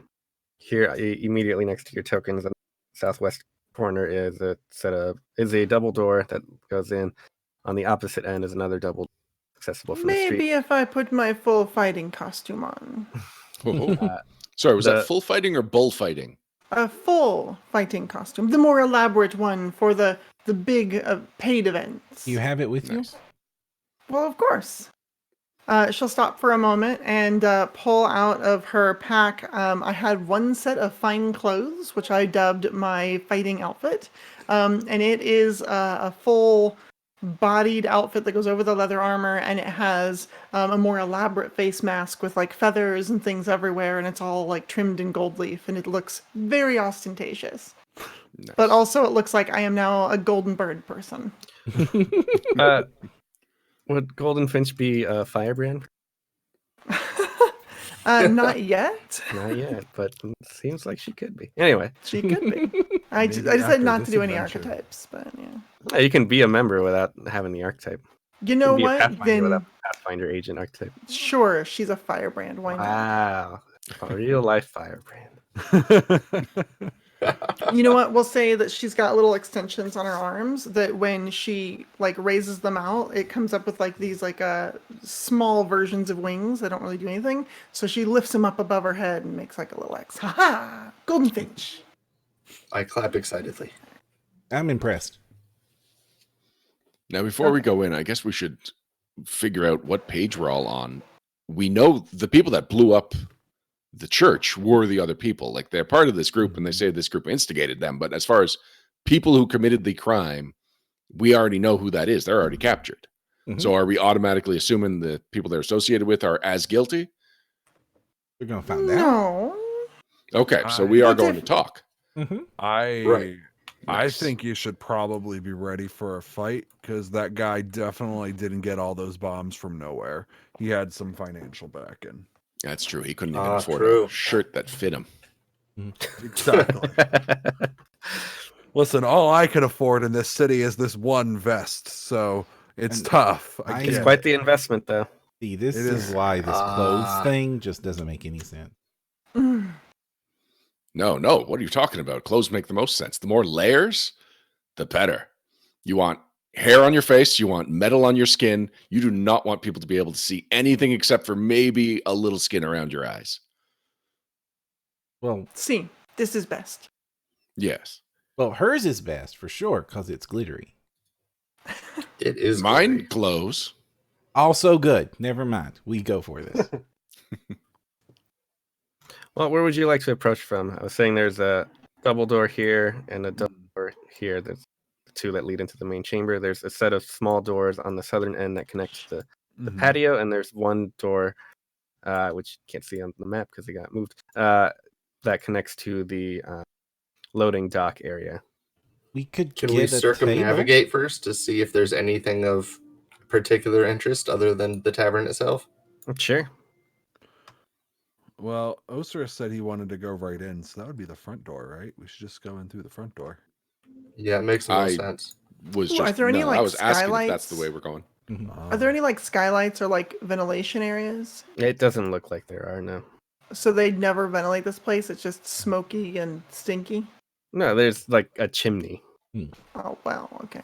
You could definitely fit down that chimney if you wanted to. How am I supposed to dramatically crash through the skylight if there's no skylight? I mean, That's there's what I wanna windows know. that you can crash through. Well, Oh, what about yeah. this, We could Finch? What if you wait in the alley, and if we confront somebody and they run away, that's probably where they're running, and then boom, there's a giant bird person. I know, but it's harder to swoop down on them from there. But I will give it a shot. If you want to make a dramatic leap through a window or through a door, that's definitely a thing you can do if you were looking to maybe make an initiative check with your athletics. Oh no, I have, yes, that is a thing I'd like to do. I don't see any windows right. specifically on this place. Well, no, I'll just say there are windows. So wherever you Then want yes. there to be windows. So she's gonna wait outside for something bad, TM to happen. If you are heading to the alley, let me tell you what you see there. Because Yeah, things that you I can was see. told to wait in the alley, so I will do so. All right. When you get there, you see that there are two people there. One is a cat folk, the other is a rat folk who seem to be kind of playing a game on a small crate. They look like they're gambling or something. Okay. They though- haven't noticed you. Peek Yeah, around you. though I'm wearing gold feathered an outfit, she's still gonna use stealth to sort of sneak back there and see what's Sure. going on. So. But yeah, okay. What are they doing in the alley again? They just look like they're gambling. They're playing gambling. on this little crate. Okay. So- You know what? If I can, is this like a covered alley? Is this like a sort of a courtyard essentially? Yeah. Yeah, sounds good. So she's gonna try and quietly climb up the side of the building and up above where the courtyard is, so that she Sure. can swing down in there if trouble happens. Okay. Okay, so I'm gonna put myself here, but I'm on top of the roof. Yeah, makes sense. Perfect. I can make a athletics check if you want. No, I think you'll be fine. Okay. You're an expert climber. I am. I'm an expert. I also have sure-footed, so a success becomes a critical success. So are we just kicking open the front door and demanding answers? Because I like kicking open the front door and demanding answers. I thought I we would could like get to talk lunch to first. them and see if we can get to the bottom of things. Okay. We should walk in, and if anyone questions Osiris, we try a deception check to convince them that he's actually a really, really light-skinned Duergar. I'd really rather not do any of that. I am a dwarf. I want to be seen as a dwarf and treated like a dwarf. What a bizarre concept.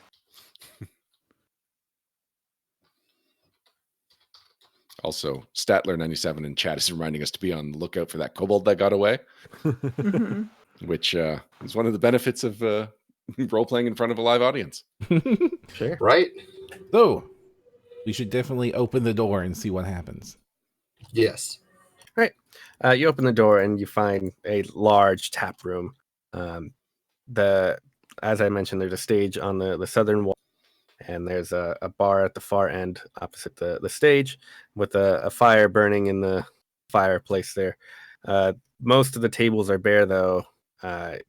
It looks like this place doesn't get too many customers. There are a few people here. At one of the tables is a tengu who seems to be speaking with two orcs. And he brought his own wall.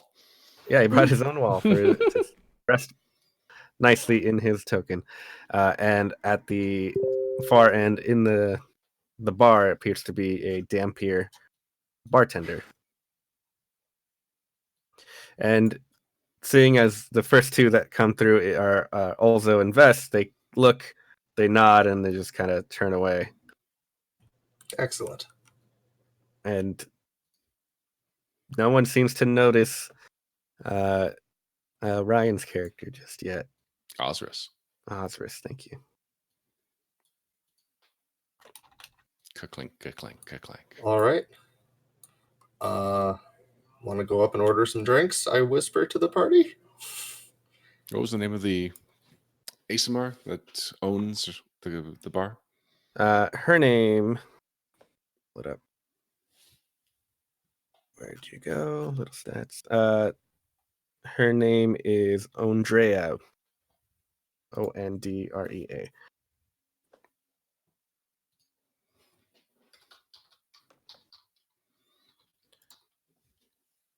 All right, Ryan, are you staying back to? Nope. Sorry, Drop- I was typing okay. up her name. Okay. I want to order When 3-day you old walk water. up, yep. So as you make your way up, one of the I guess kind of as a group, the bartender asks for your order, but when he sees when he sees Osris walk up, he says, "Oh, are you with these three?" Yes, I am.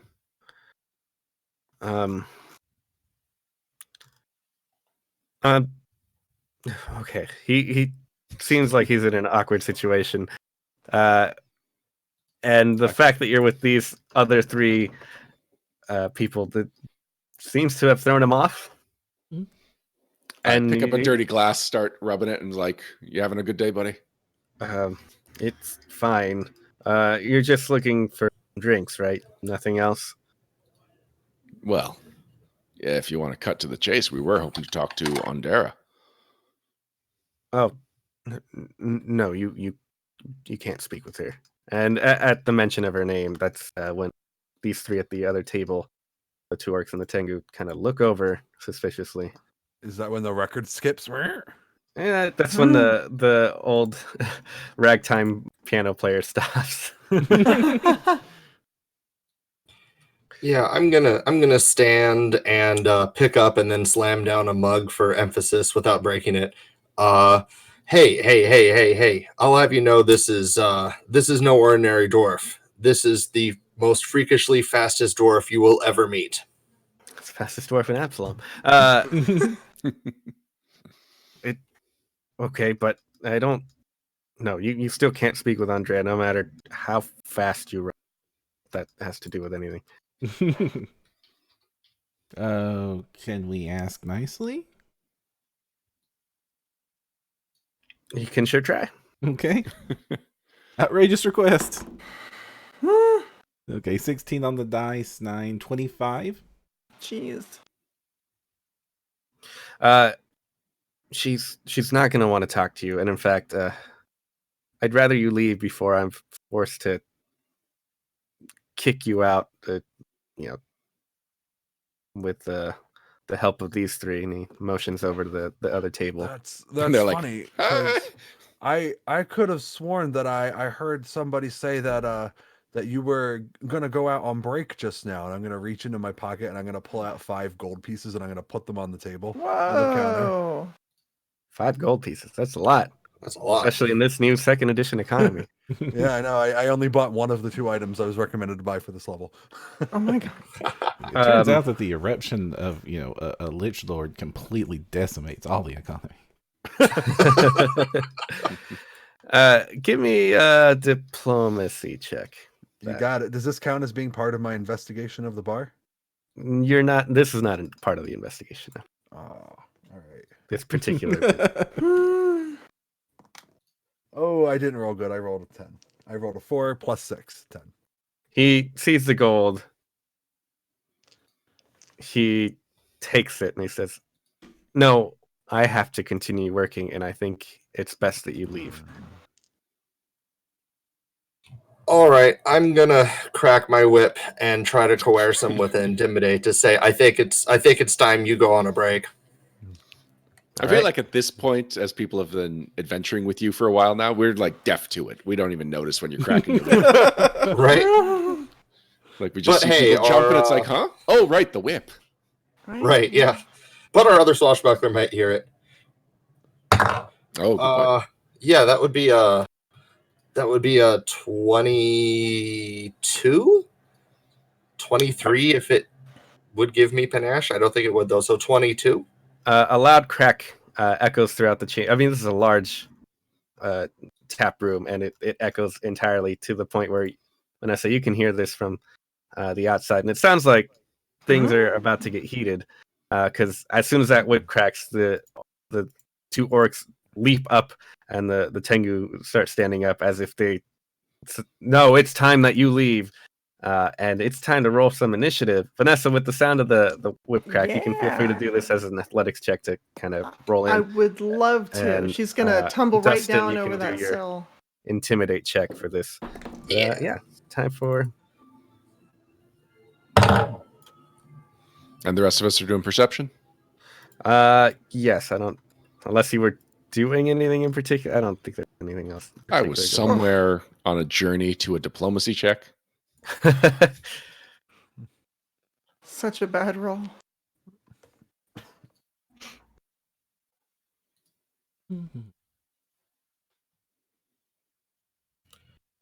Okay. I had a feeling the braggart would start most combats by literally starting the combat by making somebody angry.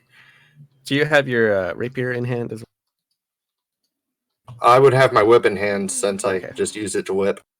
Okay. Well, I didn't know if you had it in your other hand. It didn't seem like my character would. Okay. Actually, I'm sitting here waiting for your initiatives, and I haven't rolled myself. I don't know what All right.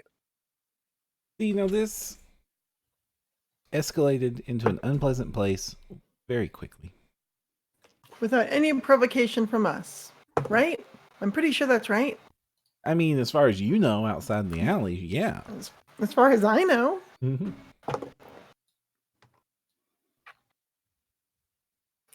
Okay. We have everyone on initiative. Look at that. Looks like Ryan is well, technically Ryan and Dustin can choose who goes first. Too. I will say this is a feature of second edition that continues to astonish me, is the redonkulously high initiative values. You could go ahead if you want. You are the fastest dwarf.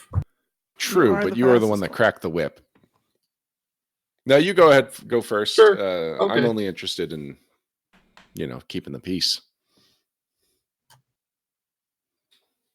That's fair. Are they drawing weapons at that table over there? We'll say everyone has drawn their weapons if they want to draw their. I've drawn my. Has the hands. bartender drawn a weapon? The bartender has a dagger.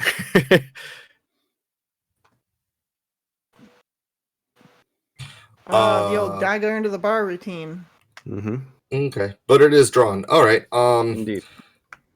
Let's go ahead and attempt to disarm the bartender with my whip. Oh boy. So that's a 19, 20 Versus what is this? versus reflex DC. Okay, that's a normal success. So you take the penalty to further disarm attempts for this round. Yes. Okay. That's correct. Then I will go ahead and with my two actions, I will ready an action to finishing blow any enemy that comes within range of my whip. Okay. And yell at the bartender to get out. Now, Luis, you said that Dustin and I got to choose who went first, but this orc also has a 25, and don't monsters go first? Yep, monsters went first. I apologize. Oops. I didn't even catch that. Oh well.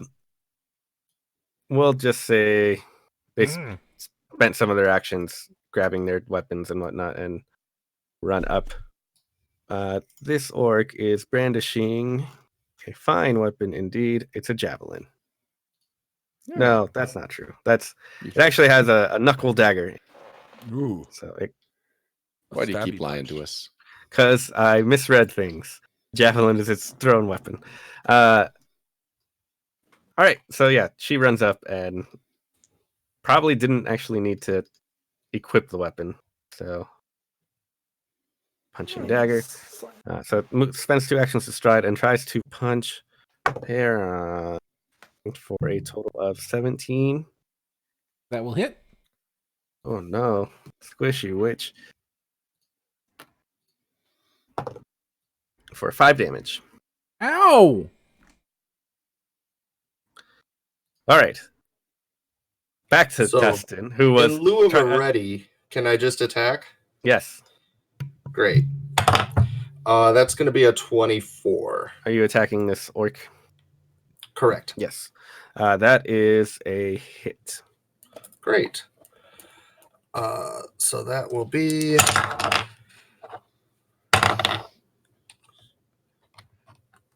Is that 9 already damage. including your penalty from having done the disarm attempt, or are you rescinding that? Oh, no. Yeah, I forgot about that. I'm sorry.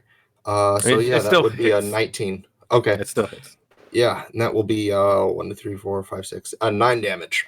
9 damage. Ouch. This is why nobody improvised gardening against me. And with my third action, I will attempt to intimidate that target. Okay. So that is 27. That's a critical success. So they're frightened too. Great. And its frightened value does not lower because I hit it with a whip. Oh, wow. And I have that feat. Okay. Crazy. Awesome. That's sweet. All right. Now it's actually Ryan's turn. For real. All right. I'm gonna. Whoops, that's not the right tool. All right. I'm gonna wander over here and just whack it with the soft side of my maul. So I'm Are you gonna take the attempting to -2 do to do non-lethal damage. Yep.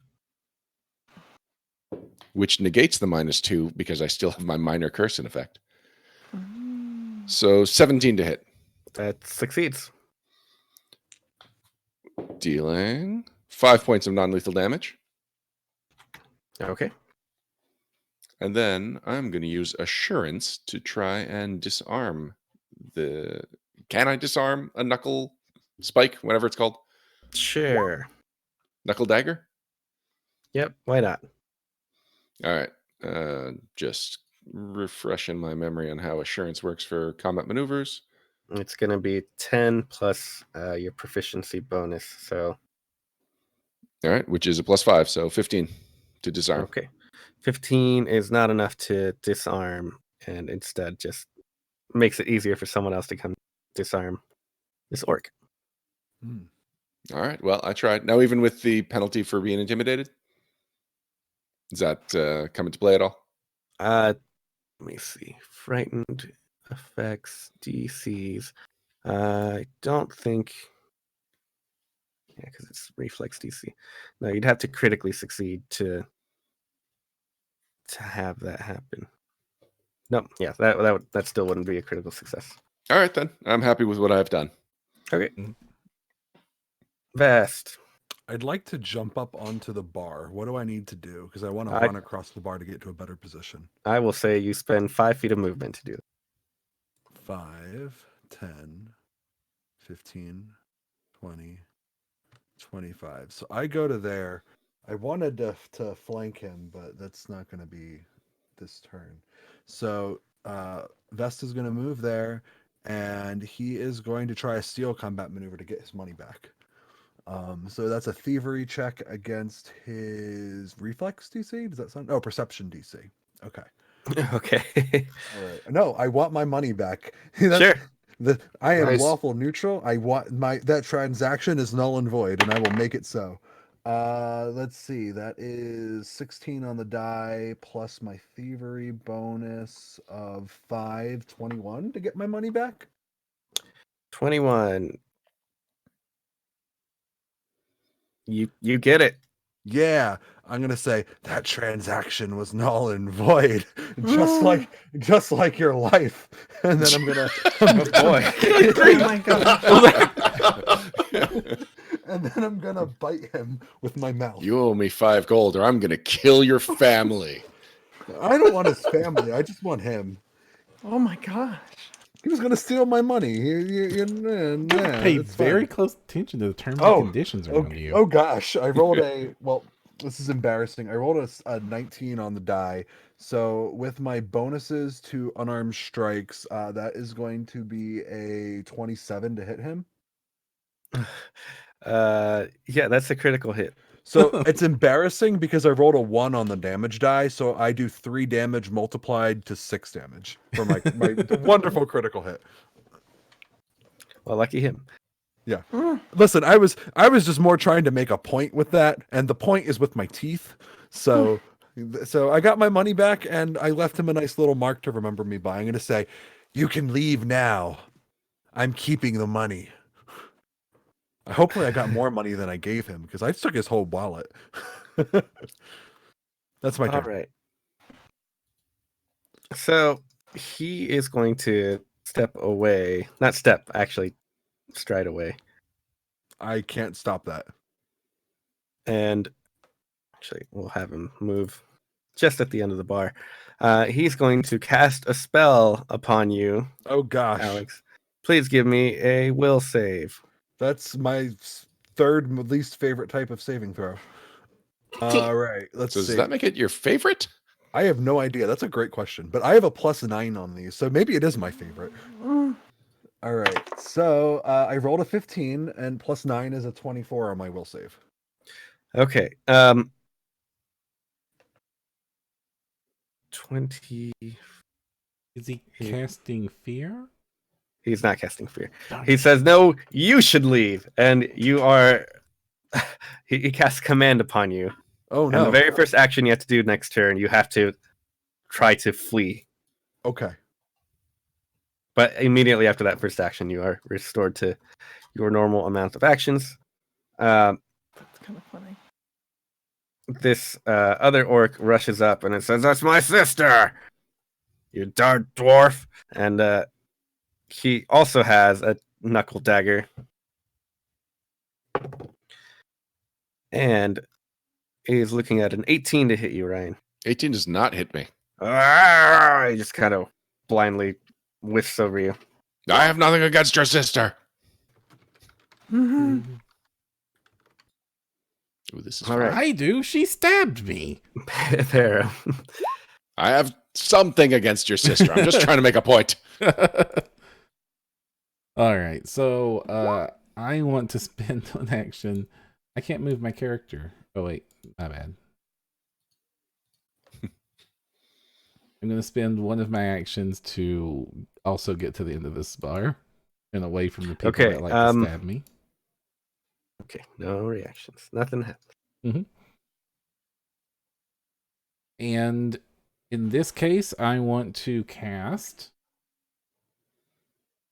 Oh, darn. I can't cast that right now. Oh, Oh, wait, no. They changed it to 2 actions in 2nd edition. Hey, Ryan, Yeah. I cast Enlarge on you. Oh. hey. Can I make my miniature bigger? I can do that. Please do. Yeah. Enlarge. 2 actions. Mm-hmm. 1 willing creature. Here we go. I'm a willing creature. Mm-hmm. The best kind of creature. Bolstered by magical power. You have become clumsy 1. But your reach increases by 5 feet, and you get a +2 bonus to damage. I like it. So with being clumsy, you're going to take a -1 to your dex-based checks and DCs. So your AC is I going to try not to do anything dex based. Yeah, but that will include your. Well, no, I guess. Are you using your? Would that Am I affect using my AC? what? Do you use your dex for your AC in any capacity? It's a 0, so it'll turn into a -1. Okay, yeah. Anyway, that's really the big thing. Your reflex save and. It's important to know that the visual for this spell when I cast it as a watering can appears over him. Every single spell is plant themed. Oh my god. Amazing. Wait, what about Flaming Sphere? Well, that was for burning the plants. I have Oh. fire. Okay. I mean, you got to get rid of the dead brush, right? It's To a make room for tumbleweed. new growth. It's a tumbleweed, and the tumbleweed's on fire. Okay. All right, so this Tengu With a wall. with his own wall to support. Is he like Static Shock, where he like surfs on the wall? Sure, you did it. That's what happened. He rushes over to you, Dustin, and tries to just peck your eyes out. The divine peck. And he's looking at a 17 to hit you. That will miss. That's a miss. And that is his turn because he runs over with his 2 actions. Finally, Vanessa, it is your turn. And I'll just say you can put yourself in one of these 3 squares as you leapt in, or one of these 2 squares in the corner as you jumped in through the window. Oh, I was told to cover the exit to make sure no one escaped. Are you going to attack these 2 then? That's what my instructions were. So Great. That's what I'm going to do. Yeah, You're going to beat up this cat and the rat. So before she swings down, knowing what's in there, she says, "You brought the cat, you brought the rat, but you forgot the bird."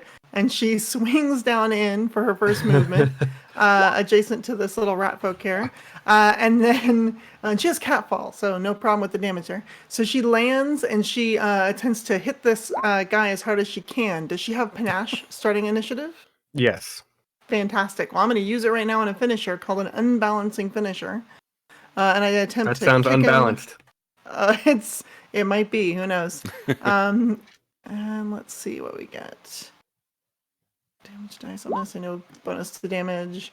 Does a 22 get him? 22 is a hit. All right, cool. And then he's gonna take 2d6 extra damage.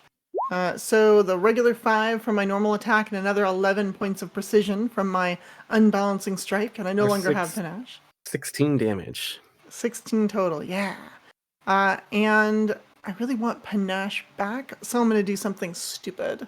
Her final thing that she's going to do is she's going to do a tumble through on the rat folk. So I'm going to make an acrobatics check versus, let me double check here, his reflex DC. All right, good luck. Thank you. I probably will need this. I rolled really low. Well, or I didn't get a bonus? No, I rolled a 3 again. So I'm rolling lots of 3s.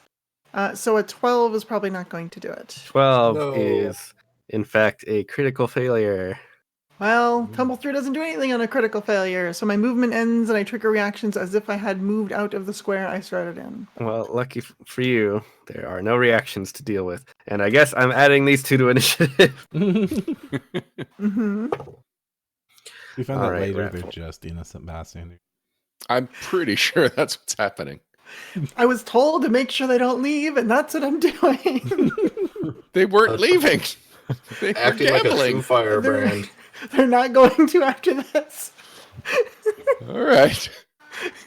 I look forward to your story of the epic battle that took place in the alley with these 2 gamblers. You told me to make sure no one leaves, so I'm making sure. Are we the Vice Squad? Is that what's going on now? I think we're the bad guys. All right. You come down. I assume you just like kick this guy, kind of like. Yeah, it's basically down. she swings down, she tumbles down, swings down, and then like as part of her swing, kicks him in the chest, and she's attempting to like cartwheel around him, but ends up like hitting the wall and sort of clumsily like getting stuck on her in her own costume, and then takes her fighting stance again. So yeah, you clobber this guy with your feet, and you just kind of hear "What the heck?" As seemingly this halfling swings out of nowhere. Let's cut back to inside the tavern where the orc sister is going to try to decide whether she wants to beat up a big dwarf. And I think, yes, she doesn't like dwarves because she is not a good person. In fact, she's chaotic evil. Oh, wow. How about not good as it gets. 25 to knuckle dagger you? Yeah, even if I wasn't clumsy. Oh, sorry. 23. Well, Still. it's probably still hitting, yeah. Yeah. All right. So that is going to be 8 damage. Oof. Her frightened condition has. No, you're not down to 8 hit points. Yeah, I know. So she will attack again because she can. The 6 is probably nothing. No, that's a critical miss. How about? Also, that's her nickname. Critical A miss. 15. 15 also misses. Not Okay, critically. well, the fact that this is a natural 20 means it gets upgraded to a normal success. Ah, Oh. that's why they call her critical miss. 5 more damage. Thank you. I knew if I just kept going, someone would finally laugh at that. I was trying really hard not to. I Yeah. mean, Dustin, you're up. I liked it so well. I want to Oh, name a man. character critical. Yeah, he is now frightened 1. The lash just can't be reduced below frightened 1. I double checked Frightened that. 1 is the lowest it goes. Okay. Yeah. But I will whip him again. Yeah, let's just make this a normal attack because I can't attack after I use a finisher. So first I'll just attack him with my whip. So that's a natural 1. Oh. So that doesn't hit. All right, so that doesn't work. So I'm going to pull out my rapier and with a second action, and then my third action will be attacking the tengu. Oh, okay. Great. So take that, bird brain. That's a 21. 21 is a hit. Normal hit. Right. And don't forget So it's a striking weapon. striking. So So 2d6. 2d6. Ooh. Fancy rapier. 4. Those are some heavy So that's a dice. 9 damage. 9 damage.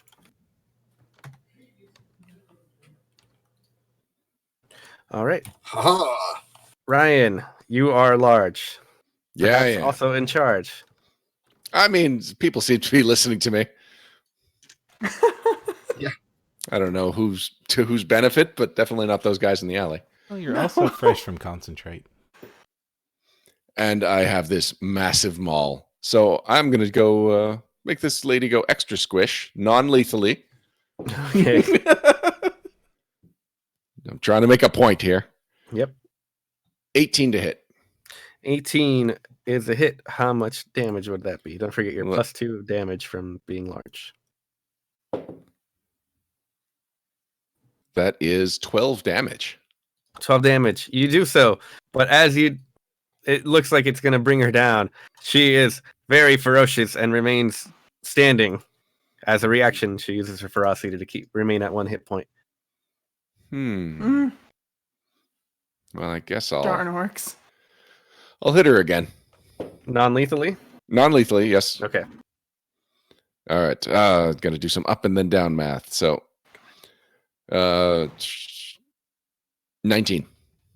19 is another success. Excellent. 11 damage. Okay. At this point, she is knocked unconscious. Nice.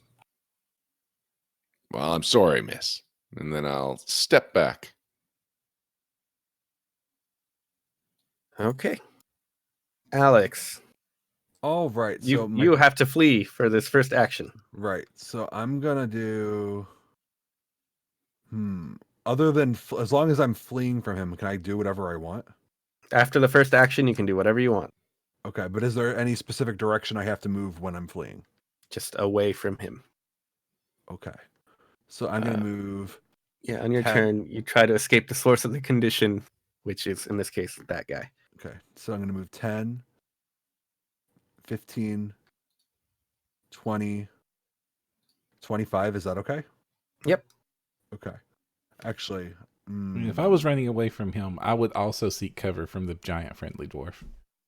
Might So also friendly. just run out the back door. yeah, that's my plan, to try to get cover from the giant friendly dwarf. So I'm gonna move there. I'm gonna be like, oh wait, and I'm gonna like look around. How badly hurt does Ozris look, Ryan? Quite bad, I would say. All right, I'm going to use a second move action to get on this side of my giant dwarf who can now block me from cover. And now that I'm here, I'm going to use an investigator ability I have. I'm going to use my battle forensics. I get to do battle medicine as the feat, but if I succeed at the check, I heal additional hit points equal to my investigator level. Nice. Cool. So Very the Are you an DC expert is, in medicine? yes, I am. All right, you can go for the higher DC if you I think I will attempt to go for the higher DC. DC 20 then. Ooh, you were ready to hit me with that higher number, Louise. Well, I rolled a natural 1. Oh, So no. I'm gonna blow my hero point. Like the hero you are. Oh, that's one thing I wanted to say. Hey, when we moved to this new map, everyone got an additional hero.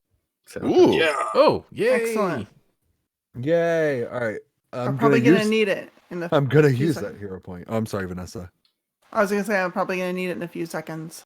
Okay, I'm gonna roll. Oh, that's much better. That is a 15. So I'm an expert at medicine, and I have a +2 wisdom, so that's a +9. That's a 24. all right, so you can heal 2d8 plus 10. Oh, so the 10. That's the base. I don't know Okay. what your feet gets you. So my investigator methodology gets me add my level to that. So I rolled 2d8 plus 13. Nice. There you go. All right, so that's a 5 plus a 3, so that's 8. So that's going to be 23 points of healing to my giant dwarf friend. Thank Gosh, you it's- very much. I want to make a joke, but I feel like Infinity War already made that joke with the giant Shit. dwarf. Oh, the giant dwarf. Okay. Yes. All right, Yes. that's all my actions. But the other cool thing about being a forensic specialist is that I can battle medicine every hour on somebody instead of every day. Very cool. Mm, Neato. Handy. Amazing. Yes. So next up is this Dampier, who, seeing this large dwarf, is going to see what he can do about dealing with that.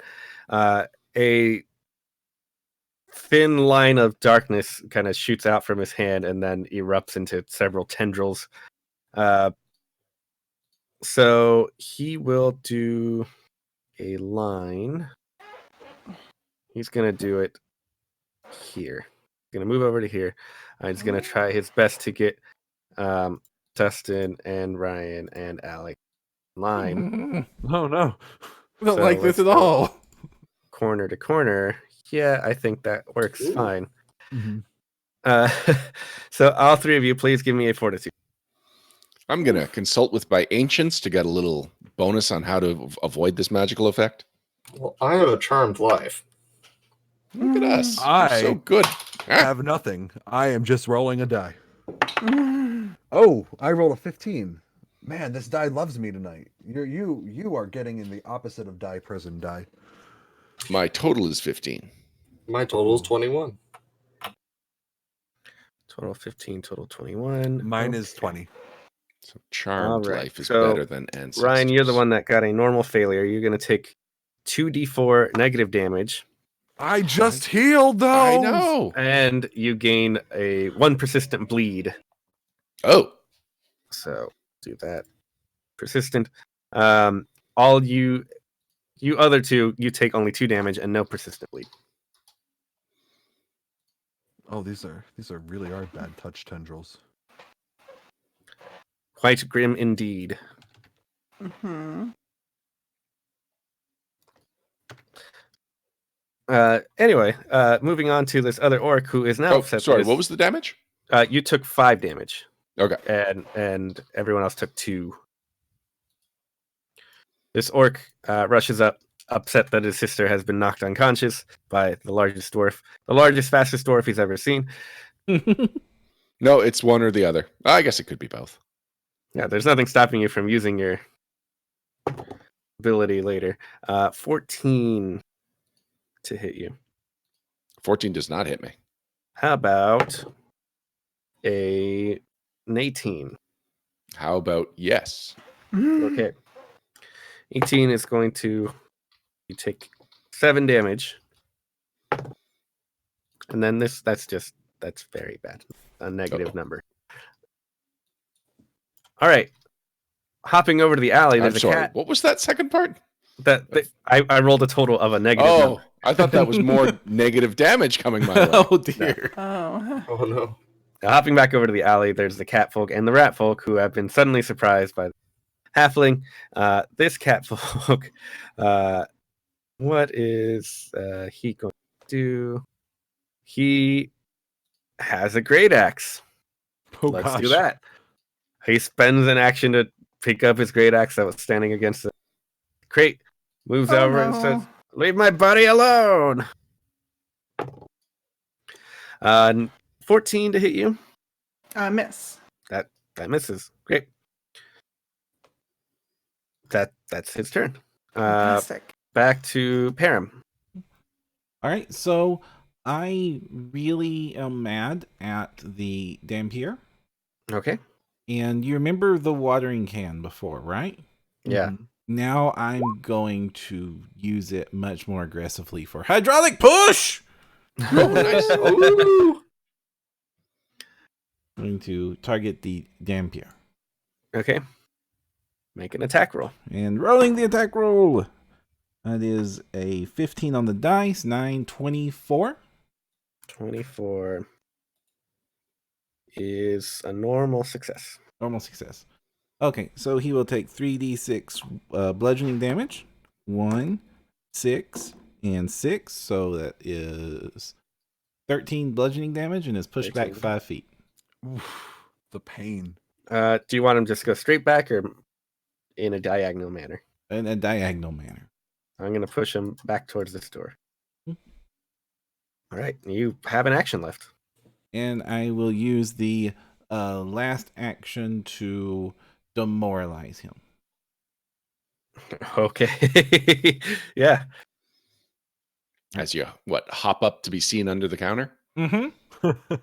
Yeah, just stomp my little pedal feet and go bad. And I rolled a 7. Oh. I'm not very Marvelously intimidating. All right. So there's a tengu here. He is going to try to retaliate against you, Dustin, with your cool rapier. Mm-hmm. And how about a 21 to hit you? On the dot. That is total of 5 piercing.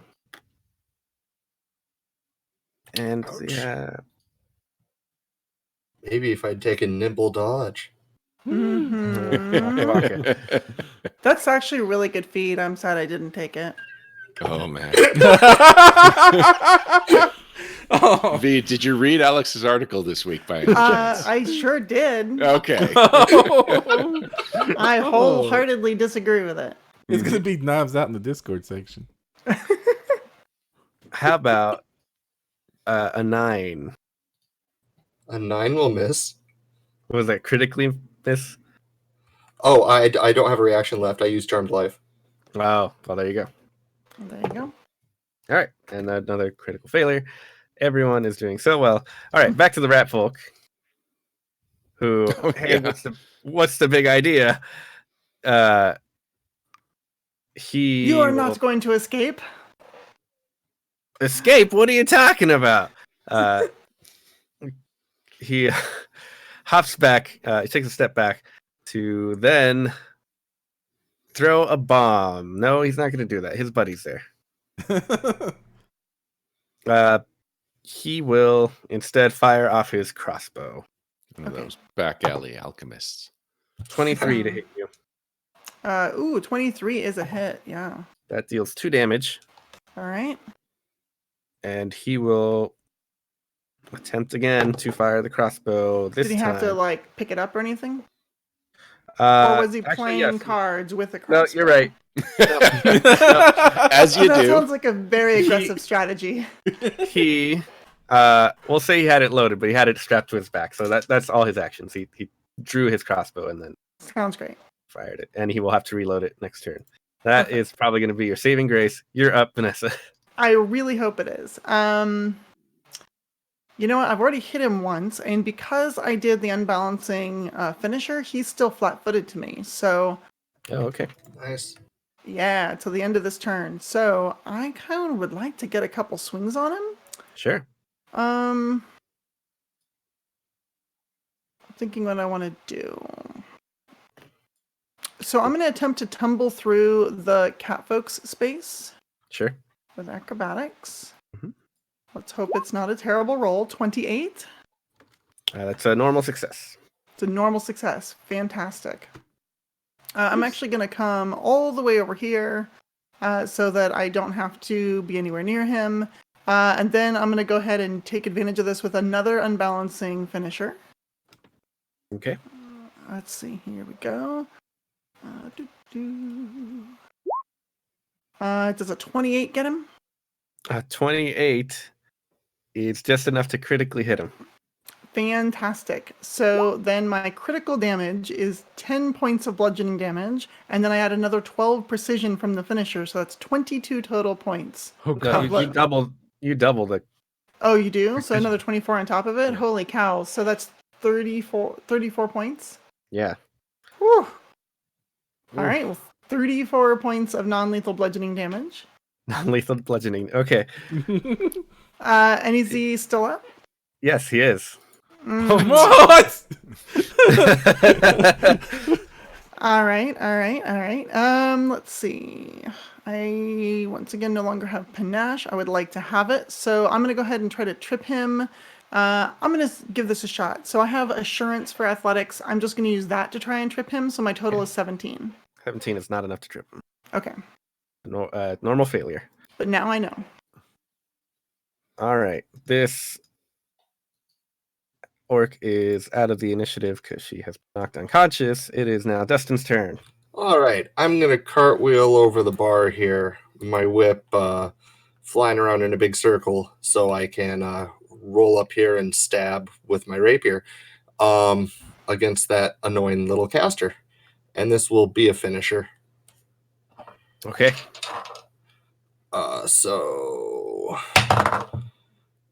I'm going to use a hero point on that attack roll. Sure. There we go. So that's a 27. 27 is a boy. 27 is a critical hit. Yeah, and this is a deadly D8. Oh no.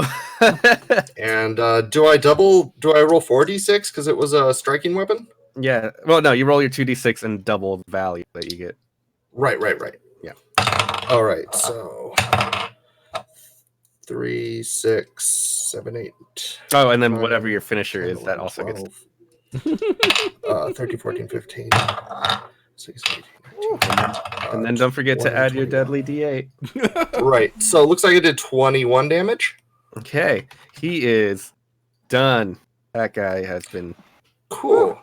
As a You free did- reaction, I will attempt to demoralize the tengu. Okay. Not a free that is- reaction, just a reaction. That is very You're behind the scary. counter, so you could be like, "What can I get you?" Death. Yeah, good point. Yeah. I am stealing that line. So what can I get you with a 22? 22 is enough to demoralize him. Great. And with the final action that I can't use to attack, I will try to disarm the tengu. Oh no, that's an attack. I don't want to demoralize everybody because then I have no way of regaining panache. So actually, yeah, sure. I'll try to demoralize the last person. Okay. Haha. That's a 20. Versus that orc, that is a success. Great. They'll be like, I wonder what Tordo's doing. All right, Ryan, just as a note, you have 1 bleed damage that you will take at the end of your Oh turn. yeah, that stupid bleed damage. But I'm so big. So you could be losing big blood. Oh no. The size of those platelets, you could serve a steak on them. Yeah, that's right. That's the smartest thing I'm going to say this session. I'm going to cast Shield. Because Okay. I can do that. 1 action, you have it ready. Yep. Exactly. Nobody gets an attack of opportunity on me? Nothing goes off. Nope. No good. Now I'm going to smash the bro, non-lethal style. 16. 16 succeeds. 12 damage. Wow. That's the heck of a non-lethal blow. I know. You have an action left. Yeah, so I'm going to try and disarm him. I made a mistake earlier. I'm actually an expert at athletics, so my assurance is 17, not 15. A 17 versus, what was it? Fortitude or reflex? I think it's reflex. Let me look. What's the maneuver? Disarm is versus reflex DC. Mhm. That will only do a normal success, Still, So a that's normal excellent. disarm. which So- means he is vulnerable for a disarming All right. later in the Yeah, round. It's yeah. You weaken loosened. your opponent's grasp. So All right. If anyone wants a punching dagger, I mean, losing one's weapon is a very, very serious debuff, which I think is why it requires a critical success to do that. fair enough. Hmm. only Uh, because Everyone's no one trained in carries unarmed strikes spares. now. all right. Wow. Ryan, you take 1 bleed damage and give me a. I already did. Oh, okay. Then do your D20, your flat check. Oh, yeah. On a 15 or higher, that bleeding stops. I made an 11. All right. Well then, next up is Alex. Based on my adventuring, would I think that it's odd for Tordo to have not come bursting into this room through a window by now? Yeah, I think so. All right. So with that knowledge, I think that it looks. I have full confidence in Ozrus's ability to smash this orc. So she told us that she was going to hang out in the back by the alley. And since it sounded like we have a kind of general idea of the floor plan of this place, because we got that intro at the beginning, Yep. I am going to go to the back and see if I can figure out why my friend is not here yet. There's no window on this like back wall that we can like watch the fight, is there? Sure, why not? Is You there? specifically said she was going to be smashing through one of Yeah. those windows. That would explain why she Just as a didn't note bet. here, even though like my map got messed up, this little stairwell down is supposed to lead into this little alley, so you could go straight into it from there. Oh, I see. Or Okay. alternatively, you can go through the door behind the bar and then into the alley through a second door, which each door would require an interact action to open up. But I know that my friend has a flair for the theatrics, so it would do her she wouldn't accept my aid if I wasn't equally over the top. So I'm gonna move 5 and I'm gonna literally run right through both of them. 10, 15, 20, 25. Do I get any reactions to my face? Nothing happens. 25. So it would be 5. I'm sorry. 5. Then that would be 15, 20, 25. 5, 10, 15, 20, 25. So like right there, that'd be 75. Yeah. So I'm gonna get to there. Would I have We'll enough? just say there's a little window in the door that you can see. Do I have enough? Oh no, I guess I wouldn't have enough momentum to jump through because I wouldn't have the movement to make it into that Nope. next space. That's it. All right, You so are that- stuck at the bottom of these stairs. Okay, but I can see through the window and I can see that she's getting her butt kicked. That's not true at No. all. I have like a little tiny scratch here on my arm. From She a is crossbow bolt, engaged that's in it. combat, but nowhere near getting her butt kicked. Nowhere Okay. near. Man, I'm gonna think to myself, man, she's not even hurt. There's 2 of them and she's not even hurt. I should have taken the door. All right, that's my turn. All right. This orc who remains is content to try to beat up the big dwarf still. Oops. All right, that's a natural 1. How about a total of 8? I think is not going to do it. Even worse than that. Goodness. No, this orc is just incapable of finding you. And moving on to the catfolk, you hear the catfolk yell out. Vanessa he says, "Hey, Nicktan, do you want me to run in yet, or should you bomb?" And that's when Nicktan says, "I think we should get out of here. This isn't worth it." No, that's my job to make sure they don't. No pay is worth this. So We're at that the good point, guys. No. The protagonists? Yeah. Ends up, this cat these are cat people folk. that should be beat up. starts running away. No, I'm failing. And spends several actions to run off screen effectively. Oh, Sorry, Vanessa. It's a bad thing when wrestlers do their job.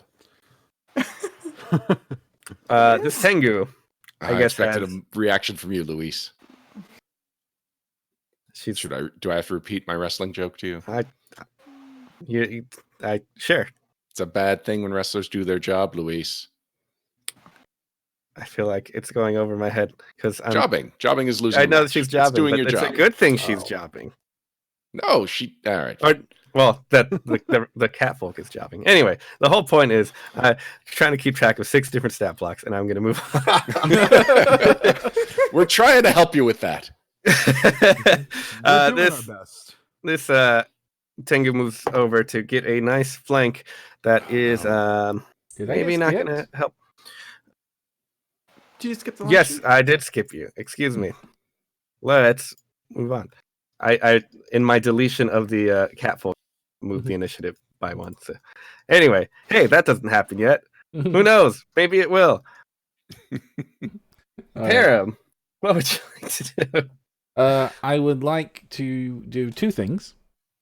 One is to use a 1 action heal on the dwarf Okay, using the wand, or 5 points of healing. I will say that removes your bleed damage. And the second thing I want to do is to use the 2 action version of healing on said dwarf, using just my memorized heal spell, for 13 damage. All right, so you heal 18 damage. Right.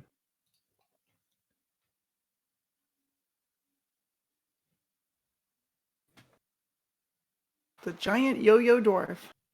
Oh, I'm sorry. Okay. 16, not 13. On Oh, the second even one. I mean, he still gets tapped. Mhm. He hits value there. All right. So it turns out, yes, the Tengu was going to do that after all.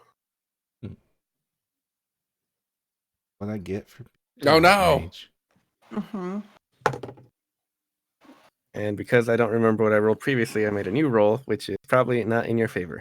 Also, did you do something to me, Luis? Because my hit points reset. Yeah, Perram healed you. Oh, thank you. I was missing that. So I figured Thanks, Perram. you might have And I been. means called a you a lot. yo-yo. All right. All right. So, Ryan, how does a 27 sound versus flat? So you take a further versus -2 flat-footed. to AC. 27 is a critical hit. Oh boy. I know. Let me do a few things. First, let's do this beak damage, which is 8 total from being doubled. And then there's sneak attack damage, which is another 4 damage. So that's 12.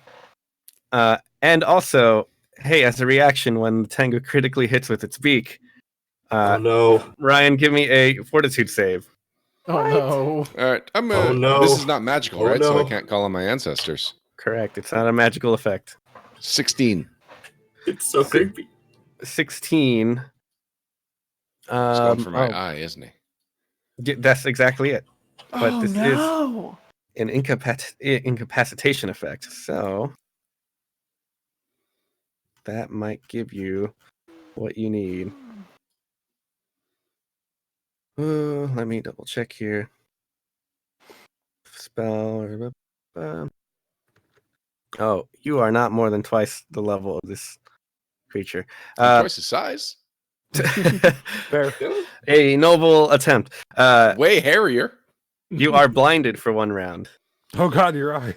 I have all these hero points that are just sitting here. Can I reroll my fortitude save? Yes.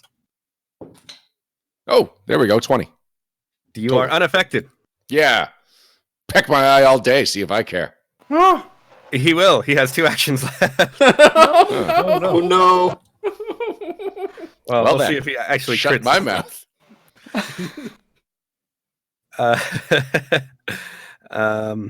Oh, it's not an agile weapon. So, 19. 19 hits. Okay, this will just deal normal sneak attack damage for a total of 8 more damage. Now, Perram, I'm not complaining, but he critically hit me by 1, and now he's hit me by 1. So if I wasn't clumsy right now, this would have been a very different round. Do you want me to Or take if you had Was he nimble on the dodge. dot? On the dot, both times. Oh, Or okay. if you had nimble dodge, you could. Oh, yeah, nimble dodge would have Yeah. saved me twice. Twice. Yeah. You are flat-footed. Too bad you have to use it before you know the result of your attack. Or do you? I mean, that is actually an excellent question. I know. I would rule yes, but I am simply a GM who has a take on the ruling, and not anyone who happens to be at all related to the creation of this game. Anyway, In Plaguestone, we've been letting them roll after you know the number, and it's made it significantly more effective. But like, oftentimes we're using it no matter what. So I don't know. this rat folk, what he's gonna do is gonna hop back, take a step, throw a bomb at you. I don't like it. Deflect bombs. I don't have that, but I wish I did. How about oh boy, oof, Is it a power 32 to bomb? hit you. That is a critical hit. Yeah, I gathered as much, but I wanted to be mean and ask you. Thank you. Thank you. That would be a critical even if I had Nibble Dodge and had used it, just so you know. All right, he is throwing an alchemist fire as a parting shot. So let's do this. Gonna deal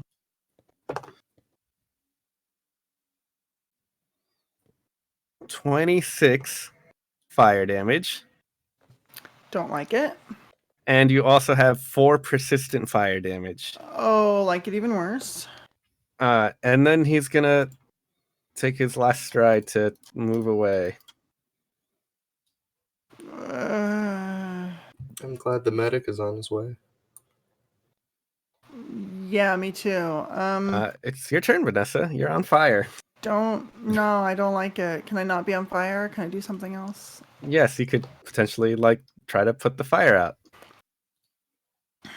But, Or, hear me out here. mhm. I could capture one of the two and prevent them from getting away. Huh? As you burn to death. I mean, maybe not. As they burn to death. Hmm? It would be a group activity if you tackled him. It's true. It's true. You know what? Let's go ahead and do it. It's pretty far away, but with the extra panache movement. Oh, I don't have panache. Oh, no. It's 2 actions to get up to him. Yeah, that's fine. I'm going to spend 2 actions to get up to him, and I'm going to attempt a grapple. Okay. All right, let's do this. Athletics. No bonus to the roll, because I don't have panache currently. 21. That against is... reflex DC. I thought it's fortitude DC for that. Oh, reflex. I believe... Fortitude DC. You're right. Fortitude. So, thankfully it is, because now it succeeds. Oh, good. Okay. All right, so he's not going anywhere. I got him. And now... Take 4 persistent fire damage, and then give me a DC 15 flat check. Hey, you're off. You're no longer on fire. See, I didn't think it would last. Lucky you. Miss only has 7 hit points left. I'm All fine. right. I'm doing fine. I'm doing my job. How that grapple is so much less aggressive that you're not on fire anymore. So, that gives you panache, though, right? It does, yes. Yeah, look at that. So I'll toggle my little panache. Dustin, you're up. If this game did not give her panache for grappling someone while her golden finch costume is on fire, making her look like a burning phoenix, then this class would have been broken. That's true. Make sure you include that in your feedback. Yes. Okay. Except you include it in yours. I'm too embarrassed to include it in mine. It's anonymous. It's fine. Okay. So the bird is no longer frightened, but I will stride behind it and yell out, "Why don't you pick on somebody your own size? Medium." And this rapier to the face. That's 16 against its flat-footed. 16 is not enough. All right, let's try attack number 2 with the same weapon. Even lower. Nope. Yep. All right. My poor friend. Ryan. So how like a minute ago I was like, oh man, if I had 1 higher AC. I cast shield last round. I did have 1 higher AC and I totally forgot about it. Oh no. Oh no. That shouldn't have been a crit. That shouldn't have been a hit. But whatever. That's on me. So I'm not going to cast shield this time because what's the point? Oh, And I'm going to attack the tengu that's flanking. Okay. Non-lethally. Yep. Although, what's the point at this point as well? So 22 to hit. 22 succeeds. 11 damage. Wow. These non-lethal hits are nothing to sneeze at. 2 actions left. Yeah. All right, I cast shield. one action left. Yeah. And all right, I'll smash the tango one more time. Sure. That's cocked. 15, That misses. even though he's flat-footed. Yes. Did my shield give me a +1 to hit? Surprisingly, no. No. But at least I remembered. All right. Alex, there was once a burning bird in this alley. I literally just watched her streak past this window. Can I use an action to get through the door, through the window, the door, whatever this is? Yeah, you have to use an action to open up the door, and then you will then have 2 actions left. I accept this cost. I use 1 to open, and then I'll move 5, 10, 15, 20. And then I'm going to use battle message and then say, oh God, your burns, they're callousing. This is not good. DC 20 if you're looking for the expert. Yes, but DC. my mask is intact, and that's all that's important. No. These limbs are severely atrophied. Oh gosh, natural 20. That's a critical success. Wow. That's going to be 4d8 plus 10 plus 3. Do I just do I double the double the specifically it calls out being as 4d8 5, 6, 7, 8 plus the 13. 16, 29. 29. I'm almost And don't up to forget to 4. remove your Your persistent fire. I've already gotten rid of it. Is that the? I'm looking at your token. I guess that. Okay. I don't know what you're talking about. I pull out like all of this like aloe and like weird little swamp bugs and start smushing them and rubbing them on her wounds. Like, oh God, we can make this go away with enough buffering. You'll be fine. Listen, that rat isn't worth it. Just let him go. Just let him go. It's okay. Everybody, just let me go. Listen to your buddy here. Listen, I have a job to do. I made a promise. I absolve you. Right. I absolve you of that promise. That's why My promise was not to you. That's fair. Well, meanwhile, this orc is going to continue his failure at attacking the dwarf. I'm gonna mouth at the poor rat folk. I'm so sorry. Who I believe is no longer. He's no longer frightened. So, Ryan, don't forget your AC. I know. I've Honest. got a shield. I've got a natural 1 again. Ha! How about 11? Nope. Ooh, this is a number I need to figure out. No, 13. Oh, 13. It's not going to do nice. it either. All right. Hey, Perram, you're up. All right, so I'm going to go behind the bar because people keep trying to stab me for no good reason. I think they have some reasons. I doubt it. They're just not good ones. And then I put a hex on the dwarf. The healing. I hex. hope it's a good one. Yeah, it's the one that gives you 2 regeneration. For a wait minute. second. Too fast healing as opposed Yes, to fast regeneration. healing too. I've had fast healing this whole time because I've got my minor curse. What? As long as I make it. Oh no, sorry, that's only when I get to the moderate curse. Okay, good. Good. I didn't screw up that one as well. But now I've got fast healing. That's on my turn or your turn, Perram? I don't know. At the Luis? start of your turn, you'll get 2 hit There points. you go. I'll take him. All right, this Tengu is afraid to leave, so it will turn on you, Dustin. Natural 1. I get to parry. Or Oh riposte. boy! Oh no! Oh no. That is only going to be 16. That misses. He is flat-footed, but yeah, that'll miss. Yep.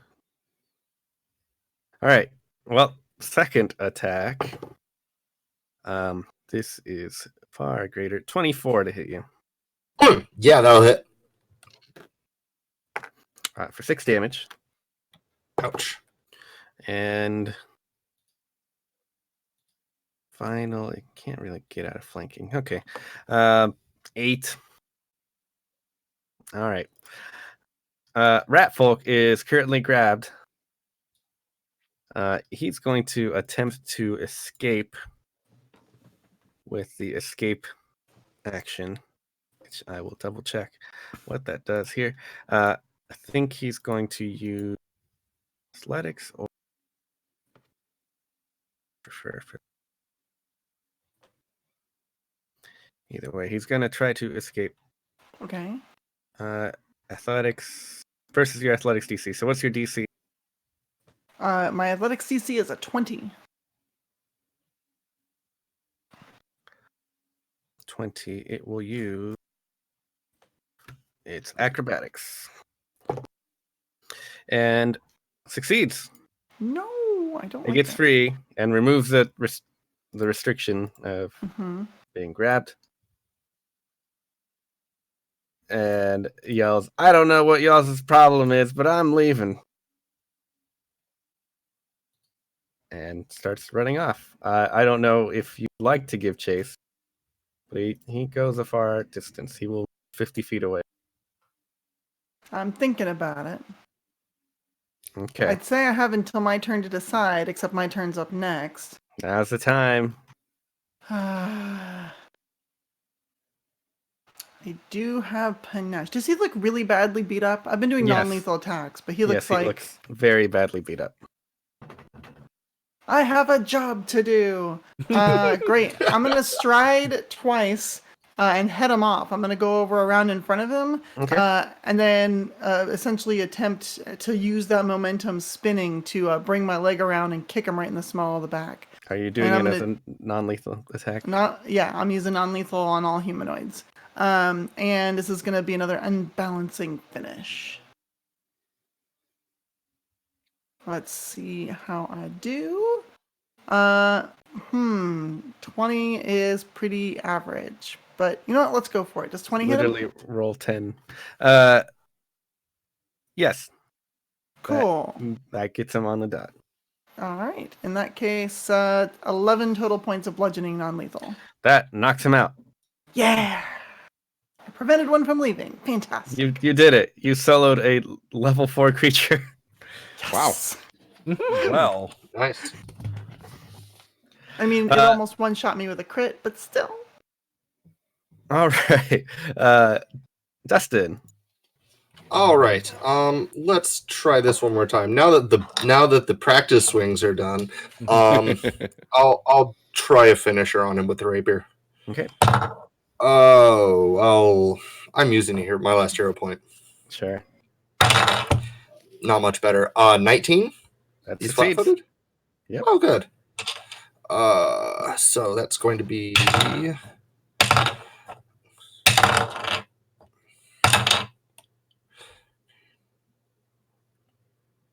16 damage. That brings him down. Haha. And then I'm going to drop my whip, raise my buckler, and oh wait, no, the buckler's on the rapier arm. Yeah, forget that. I'm just gonna move 5, 10, 15, 20, 25, 30. I'll just double action move then over here. To flank with the orc. Or flank the orc with Ryan Osford.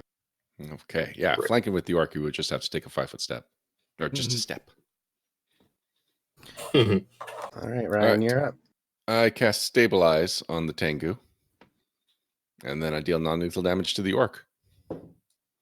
Oh no, 8 to hit. That misses. Does he riposte? No. No, because he's not a swashbuckler. And that's it. Stabilize cost me 2 actions. Yep, that's it. All right. Vest, you just watched Vanessa run down the alley and clobber this rat folk. I'm gonna shake my head, mutter about why they wonder that why humanoid peoples and stuff get so antsy about them, and then I'm just gonna casually stroll 5, 10, 15, 20, 25, 5, 10, 15, 20, 25. I'm gonna use all my actions to get to this door and open it next turn. Okay. Like I assume that my friends have taken out the other ones. This orc is surprisingly resilient. This... Let's see. Oh boy. 12 to hit you, Ryan. 12 does not hit me.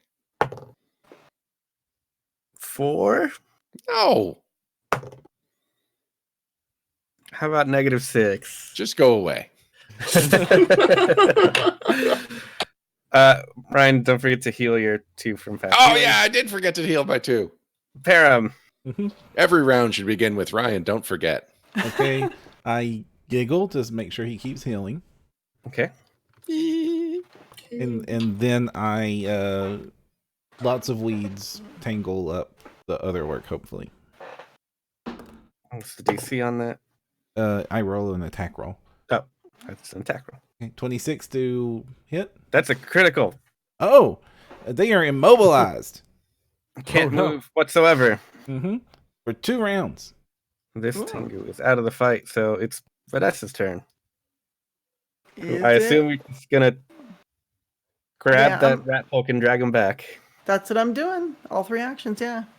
All right, Dustin. Let's non-lethal with this rapier so I could go along with my dwarf's plan for once. If you want He-Man, you punch him with the hilt. Yeah, that's probably going to be a miss. That's a 20, and then it's a -4 for the non-lethal. So 16? No, that succeeds. Oh, 16 succeeds. Yep. Okay. 5 damage. 5 damage, and Oh, the it's orc's, striking. 10 damage. The orc's ferocity kicks in, and it remains standing up. I'll attempt another attack. Oh, hey, a nat 20. Another non-lethal attack. Oh, yeah, another non-lethal attack. Okay.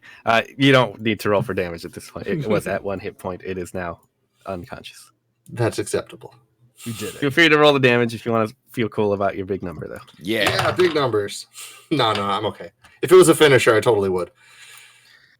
Okay. Hey, that very long combat is done. Yeah. Did we just commit a crimes? I opened the door. Actually, yes, we arguably did. Also, I think the vampire person is dead again. That's all right. You Extra stole my dead. money. Well, as Can I long go as check on the vampire person.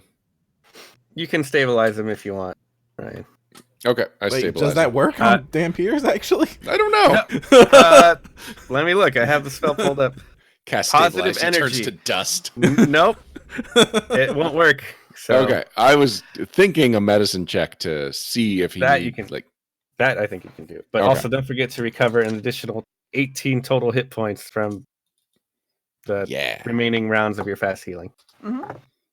While all that's going on, Golden Finch comes in through that side door to the alley, and then Fireman carrying the rat folk across her back and just unceremoniously dumps him on the ground. Well, prevented one from escaping, the other one got away. Okay. Ooh, gosh. Who are these You need people? healing. You need healing bad. I'm going to go heal you. No, I'm good. Oh. Yeah, I I need her. healing bad. Oh, okay. I'll go heal you then. I wasn't going to admit it in the throes of combat and potentially demoralize my opponents. Okay. I'm going for the top DC. And I succeed.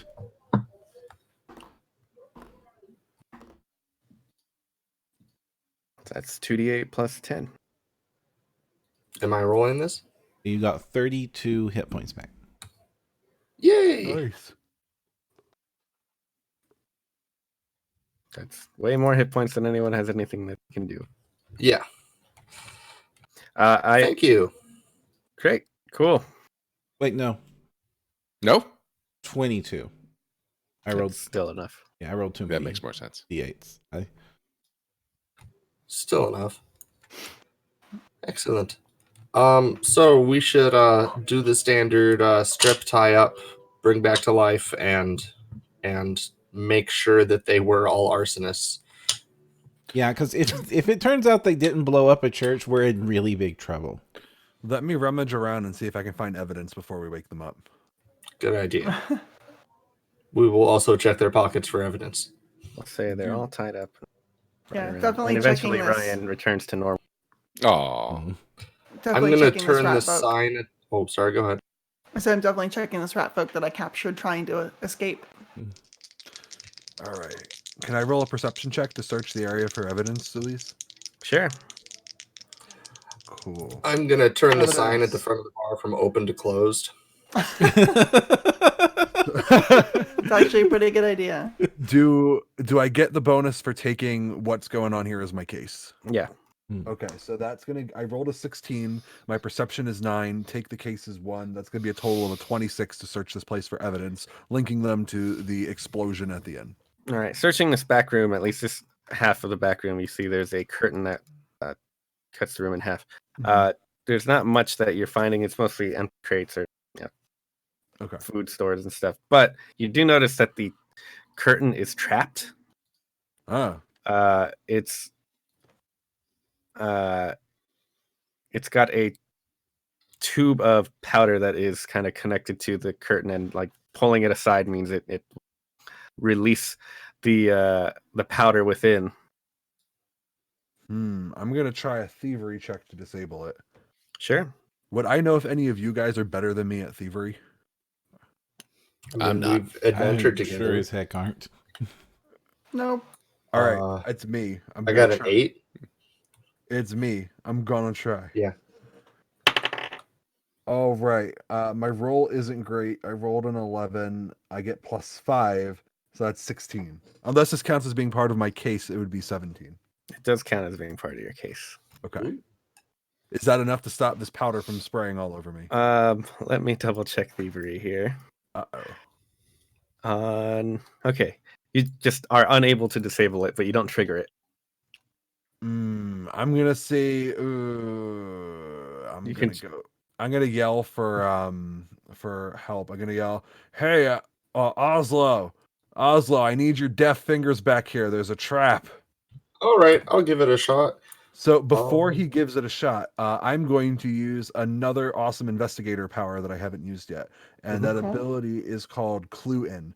I can share my information about the case that I've discovered with Oslo as he tries to disable this trap.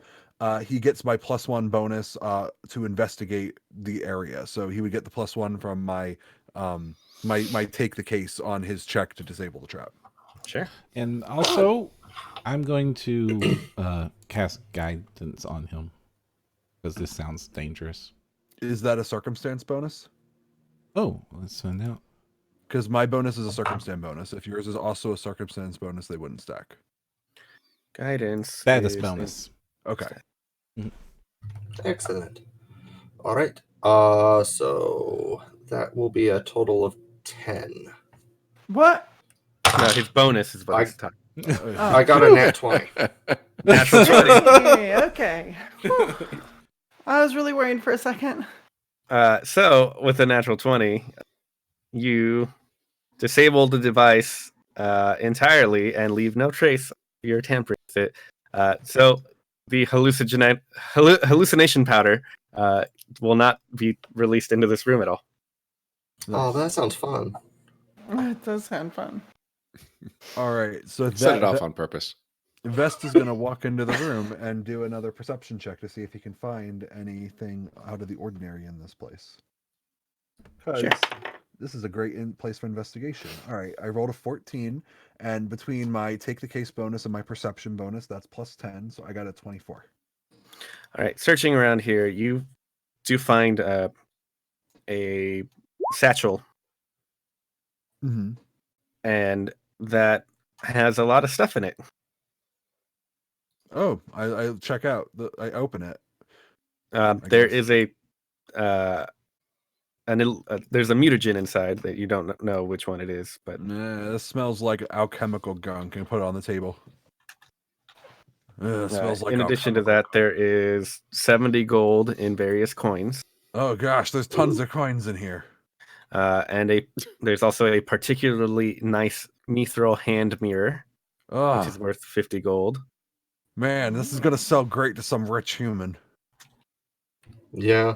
Or I guess a halfling, or maybe an elf, or I guess somebody. I don't know. And there appears to be a kind of triangular metal spike that might be magical.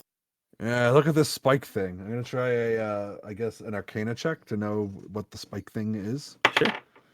I'm assuming this is not part of my case, so that's gonna be a 17. That's just enough. This is a talisman. It's Savior Spike. That is affixed to armor, and it's used when you attempt to grab an edge and try to catch yourself. It gives you a critical success instead of a regular. So you spike yourself into the wall. Sure. I'm stapled to this wall. I like it. I'm gonna if you put this on and you fall, it'll staple you to the wall so you don't die. I've seen these before. Lizards climbing mountains used to make them. I go over to the door and I guess I check the door for traps. Is that a thing I should do? To make notes of critters that Can't hurt. that fleshies die when they fall down. 25. I rolled a 15 plus 10 because of my. It does not appear to be trapped, but it does appear to be locked. Here, it's locked. You want to break it down, or should we open it gently? Break it down. I mean, might as well try to open it. Should we check to see what all the other people had? All the unconscious and they have negligible items. Awesome. No, Thank you even very the rat folk. No notes saying, "Hey, we're totally gonna blow up a church." The rat folk has nothing. Did it of the yesterday. sort. Neat. And he has all infused alchemical items, so they don't work for you. Okay. Dump them.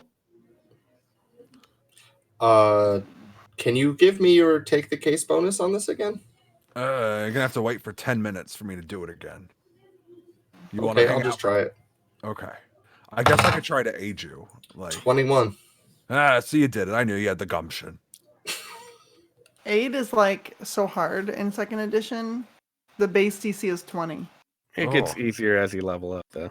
I know, but that's what's silly about it. I don't. All right. Yeah, 21's enough to unlock this door. You did it. See, I knew you had it in you. Hooray! Let's go. I open the door. Okay, you open this door. Inside is a large kitchen that looks like it's been reworked to be an alchemy lab. And there are two people in here. They're both Asimars. They're both women. One of them seems to be working on the alchemy equipment stuff. And the other is kind of a tougher looking armored Asimar. And as soon as you open the door, she sees you, Dustin. She says, "New recruits aren't allowed back here. Close that door." I'm gonna snarl and whip the ground and attempt to coerce them into telling me if they were the ones. Did you burn down that church? I got a 23 on my intimidate. 23 is what is a coerce? Is it against will DC as well? Makes that's sense. a good question. You got to spend 1 minute of conversation. That's not something that you said in one. All right. Can I try That's something? true. Sure. I grab this chair over here, drag it in, turn it around, sit on it backwards. Let's talk. Meat. Meanwhile, Golden Finch is sneaking around to the other door to the room, getting ready to burst it wide open if things go down. Sure. You come in, Ryan, and as soon as she sees you, she says, "A dwarf, no!" And she draws her weapon. That's just as well. I probably look ridiculous straddled on a medium-sized chair with my tiny legs. All right, I throw a chair at her. Okay. We're doing this. You throw a chair. Attack roll or initiative? Give me an attack roll, actually, before. Natural one. All right. Oh my god! You kind of just slip out of the chair, but you're fine. Just like clumsily knock it over. Oh gosh. Can I act astonished that a dwarf walked in there? And like I'm not with him? Traitor! Oh, I thought we were doing initiative. We are doing initiative. Okay. Can I use athletics, bursting the door open? The door is locked, so Oh give no! me. If my athletics roll for initiative is high enough to burst it open, can it be That's open? what I was about to suggest. All right. I got a 25. 25, I will say, is enough to burst it open. Am I using intimidate for that Yeah, one of 10 that whip rounds? crack. Sure. I want to And make can sure. I use athletics for tossing the chair? If you wish, yes. I do wish. Yes. And do I I'm just start gonna with roll panache? perception. Yes, because you used athletics to do your Oh, initiative. roll. Fantastic. It's so Do I good. start with panache? Yes, but it does nothing for you as a character. So Okay. It does nothing. Oh no! But I can't spend it, so it never goes away. correct. If you ever multi-class into a swashbuckler, then the very first combat you ever have, you'll have panache. Nice. Amazing. I'm You have to gonna learn include that in halfling my first, though. playtest feedback notes. All right, has everyone plugged in their initiatives? Mm-hmm. Then it I looks had like that, sorry. the astonished Leshy is first. Mm-hmm. Yeah. So let me describe this room just a bit more. Like I said, it looked like it's been turned into a makeshift alchemy lab. There's the smell of, there's the acrid tang of chemicals that kind of permeate the room, and all along these counters here on the western end of the room and this large table in the center of the room are a bunch of what appears to be volatile chemicals. Hmm. And it definitely looks that if they were to take damage, it could cause reactions that might not be in your favor. Explosive reactions. Oh no. Okay.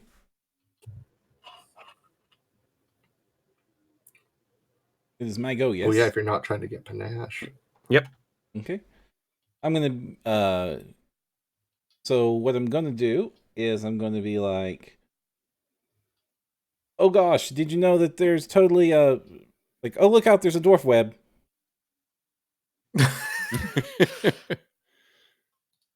That's how dwarves catch their food. Mm-hmm.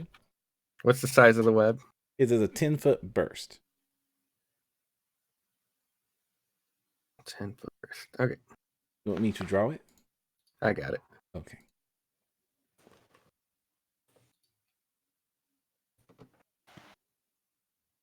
Where are you centering it? Her.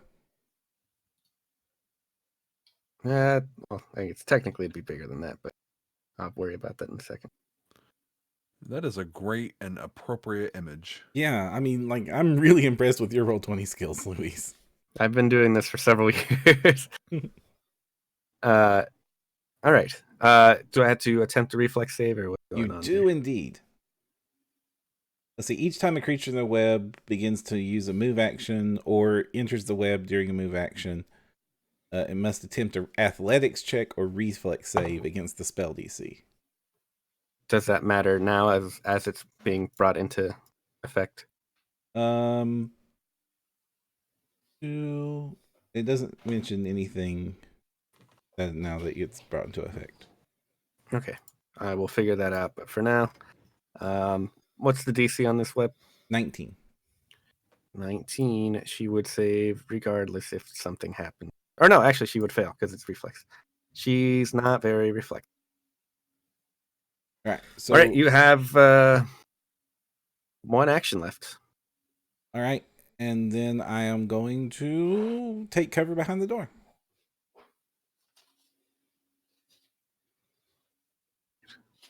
So it is your turn, Dustin. All right. Let's draw the rapier because I'm sure I didn't have it out while I was unlocking the door. And I'll draw it with the hand that doesn't have the buckler this time. And then let's go 5, 10, 15, 20. Okay.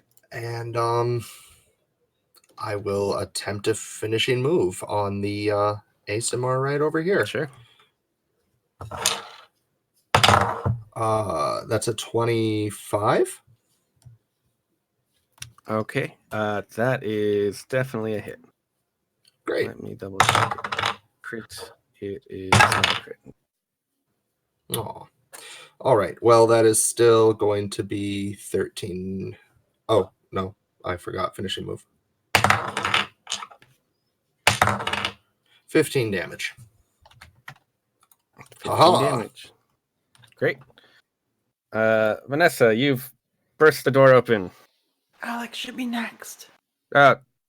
How did that happen? It didn't arrange things. Sorry. Nope, that's fine. That's my mistake. Nah, I went after everybody else, and you already put it in order. It's fine. Yeah. Okay. So with these dudes over here, can I fit into these spaces, or do they stop me from entering them? I would say though that you would be squeezing, but that is actually a lot worse in second edition. I don't know how I'm Trying to gonna. squeeze. I don't know how I'm gonna get there to help you then. So then, is this square right here, this little one? Does that one have webbing in it? It doesn't look like it does. On It does that. not have webbing, no. In fact, let me add some coloration to make sure this. All right. And Perram, does anything bad happen if I move into a webbing square? You could get entangled up. This is frustrating. I only have melee attacks. So what I am going to do is, being of the clever sort, I'm going to go over to this table with a stride. I'm going to pick up something that looks chemically on the table with a interact action, and then I'm going to use a strike action to throw the chemically thing at that Asmar. Okay. I don't know That's what'll pretty happen. cool.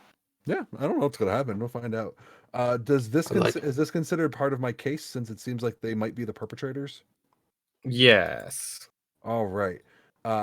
Then next round I'll have to study them, because I did not have time to try to study this round.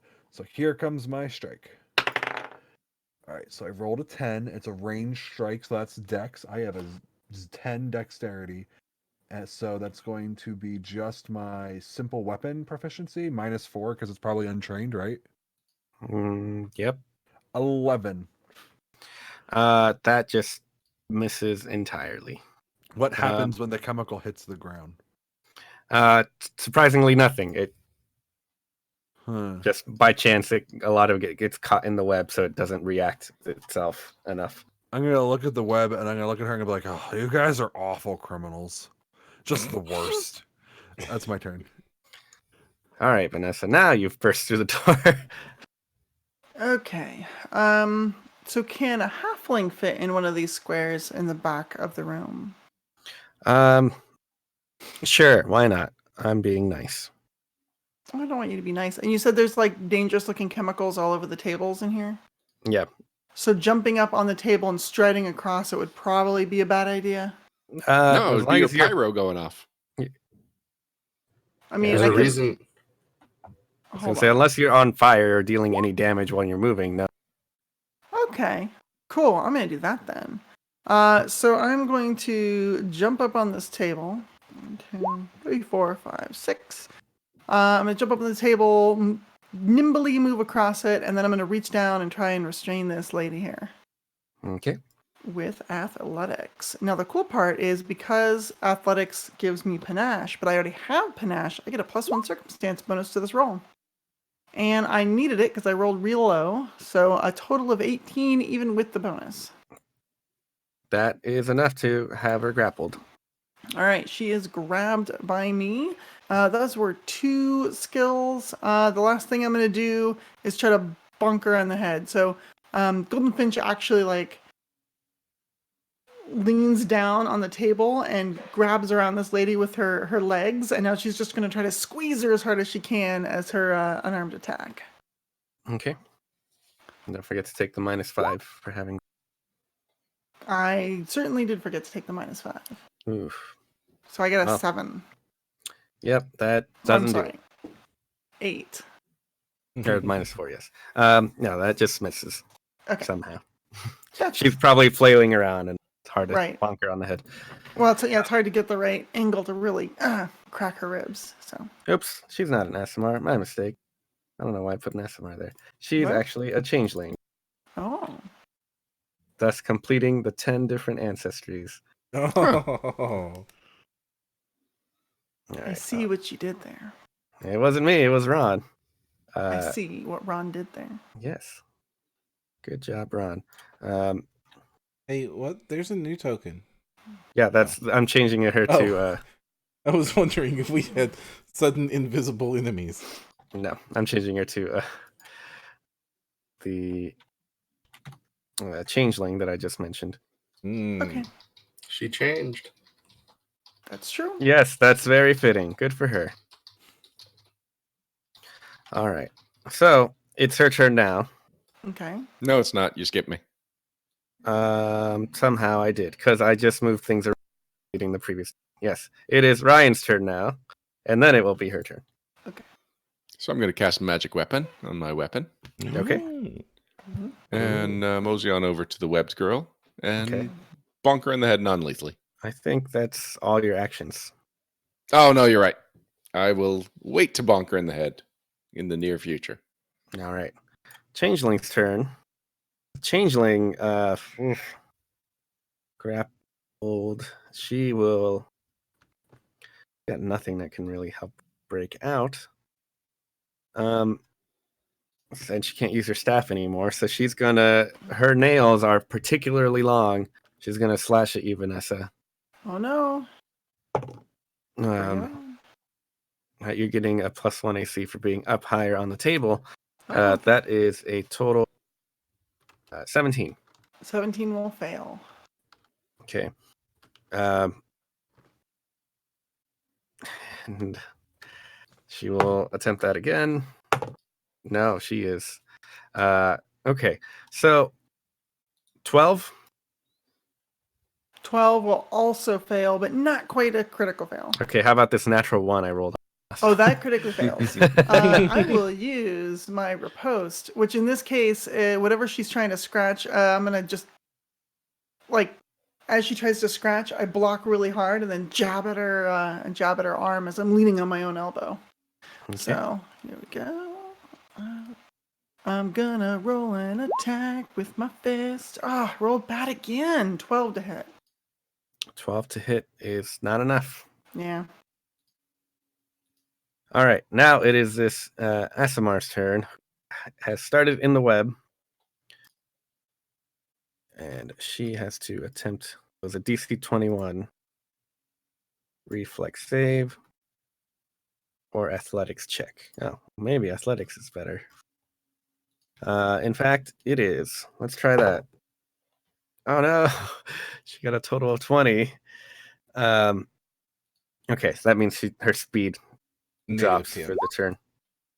So she clambers out of the webbing and just yells at Ryan, "Get your common feet out of my tavern," and goes to strike you with her longsword. 32 to hit you, Ryan. Wow, that is a critical hit. Oh boy.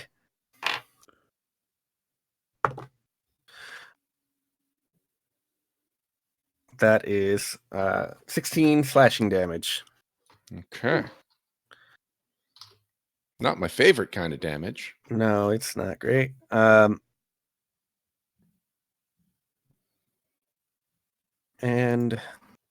let's see. She has 1 action left. What will she do? Perhaps she might use a spell. But I gotta double check the action. Oh, 1 action. Ooh. Oh, that's what she's got.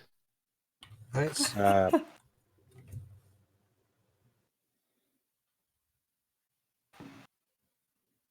All right. Give me a will save, please.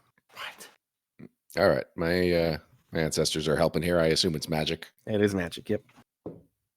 24. 24. All right, you succeed on this. What happens is, it's not dark, vile, corrupted energies spring forth from her sword after she strikes you with it, and it seems like just the pure evil that manifests within her is dealing damage to you, and you are going to take half of this damage. So you're going to take a total of 4 mental damage as she kind of revels in your anguish and pain she's inflicted upon you. What a And jerk. you avoided the persistent damage by saving. Oh, thank goodness. All right.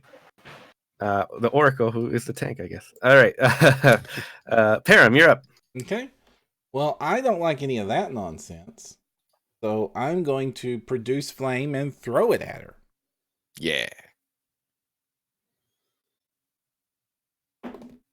It's a nat 20 on the die. That's a hit. Ooh. Yep.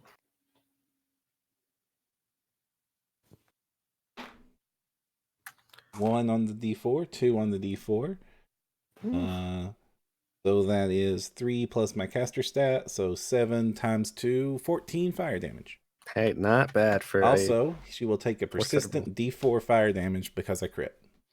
Wow. Yeah. Ooh. Nice. So you're All a right, fire flower. Sorry, you have one more action. Okay. And then I will take cover. Okay. Dustin. All right. I'm going to get out of my investigator's way here. So he'll have someone he can maul, despite his lack of maul. 10, 5, 10, 15, 20. So single move to get there.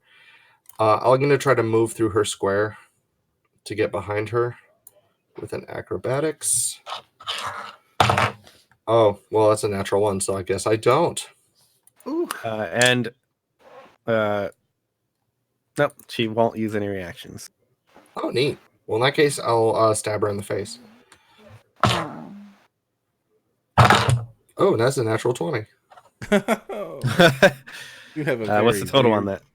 The total. Oh wait, no, damage? this is your first attack. No, your first attack. So there's 30 multiple attack something. penalty. All right. Yeah, So that's gonna be 10, 13 damage. That's after the doubling. Correct. Wait, how did that happen? Oh, no, wait, because no, of the... no. Sorry, it's gonna be 23 damage. Okay. She is looking kind of hurt. And as a reaction when she's been damaged, she gives you the most vengeful glare you've ever seen.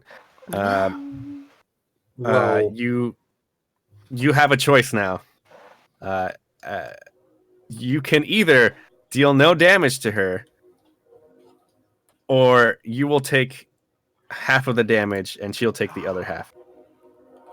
I will do the damage, but I'm going to use the talisman on my weapon to get my critical specialization effect to make her flat-footed until the start of my next turn. Okay. So instead, she will take 12 damage. You'll take 11 damage. I take 11? The option is either she takes no damage, or you would take half of it. Yeah, I got that. I was just confirming the number. Yep, 11, correct. Because it's 23, but that I'll give her more of the damage. So she instead recovers 11 of that damage. All right. She's flat-footed. Get her. She is flat-footed. Alex. Vest is going to use a step to move up, grumbling about how my friend always leaves his meals unfinished. And then I'm going to use Study Suspect on her, try to figure out a good place that I can just get my claws in. All right, versus her will DC. All right, so that would be a 20 against her will DC. I rolled an 11 plus... 21, I'm sorry. That succeeds. Yeah, all right. Now I'm going to get my claws in real good. Since she is now my studied suspect, I get an extra D6 if I hit her, which sounds pretty great to me, to be honest. All right, I rolled a 16. My claws get +8, so that's 24. That's a normal hit. Okay, so I rolled a 3 for my claw and a 1 for my studied strike, so that is 4 damage, plus my strength is another 2, that is 6. 6 damage. Great. And that was all of your actions. Vanessa. Hey, yeah. All right, so I've got this lady trapped between my very strong thighs. I'm going to go for that unbalancing finisher. So Okay. here we go. Here's my unarmed attack roll against her flat-footed armor class. And if it succeeds, we'll get a bunch of extra damage in here. 26 to hit. That's a normal hit. Fantastic. In that case, the finisher does some extra damage, so 5 extra precision for a total of 12 damage. All right. She's looking pretty hurt.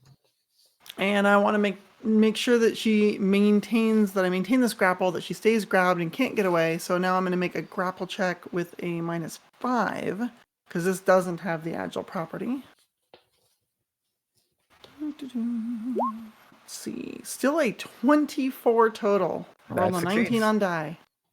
All right, so she's going to stay grabbed. I get my... I basically get my finesse back, and One more action. left. I know. What do I want to do?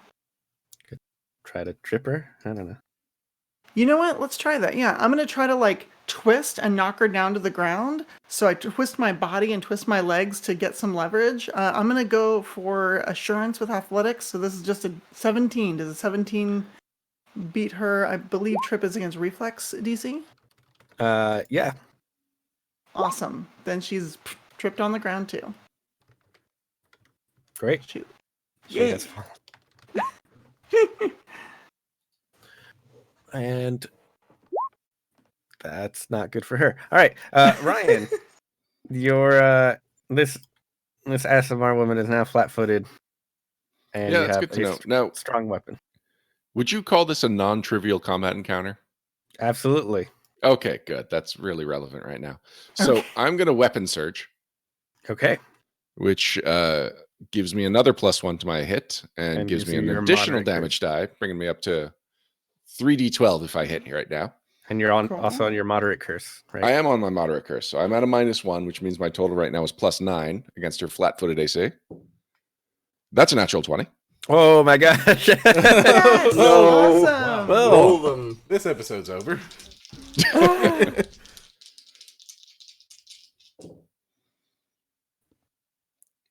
All right, so that's 17. I only add my strength once, right? Well, you add your strength to you roll your 3d12. Each die? Add no, sorry. Okay. 3d12 together, then add your strength. Yes, Okay, so it's 20 from the dice. and So then that's double. doubled to 40 damage. Oh my goodness. She has no reactions left, so she is looking to be on her last legs. Wow, but still alive. Yes. I'll have you know she's in the single digits at this point. Okay. Well, that's good because I was going to heal myself, but yeah, all right, I'll try and finish her off. Yeah. 14 to hit. 14 is just gonna miss. Hero point. Hero point, yeah. 20 to hit. Burn it. Yes. For 14 damage. 14 damage is enough to. Are you Ooh. worrying about knocking her unconscious or not? No, I couldn't afford to. Okay, you cause her to crumple over. Whew. She is dying, and as you have one action left, what would you like? I do not because I used weapon search. Oh, that's true. All right, and immediately it's this changeling's turn, and she says, "No, please, please, please." Oh, that ends my fast healing if this is no longer a non-trivial encounter. But It I no guess longer it's is for the best. for this woman. Is this changeling? She is surrendering. Very good. Will you turn evidence against your accomplice there? Yeah. She points to some of the ledgers there on the counter, which it has a thorough account of incriminating evidence that basically everyone that you saw here and the kobolds, the tiefling earlier, have all been kind of listed here as members of this gang and all been part of. They're all accomplices and everything. All right. All right. I still try and stabilize the ASMR if I can. She does stabilize. Oh, good. Great. We haul coup them de all grace. off to jail. What? No. It's not in this game. Oh, you're right. Mm-hmm. I think they removed it from the game just because no one could agree on the proper way to pronounce it. Coup, as in a coup de main, like punching. Grâce, as in grace. I know I would agree with you, but there are so many people out there who would not. Well, send them to me. Okay. Thank you. The former Each one. and every one of them. And you So can- here's what happens. Eventually, the Asimar woman wakes up. It kind of dumbfounded that she was beaten by a dwarf. Well, Mhm. but Unprovoked and everything.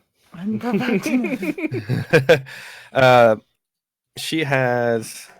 Does it say? We'll say. Doesn't. She is a champion of an evil deity Oh. and was looking to basically manipulate other people of the less common ancestries to do her bidding, to kind of start doing mass murders like this explosion that happened earlier. Mm-hmm. Just under the guise of, oh, hey, all these people have kept us down and whatnot.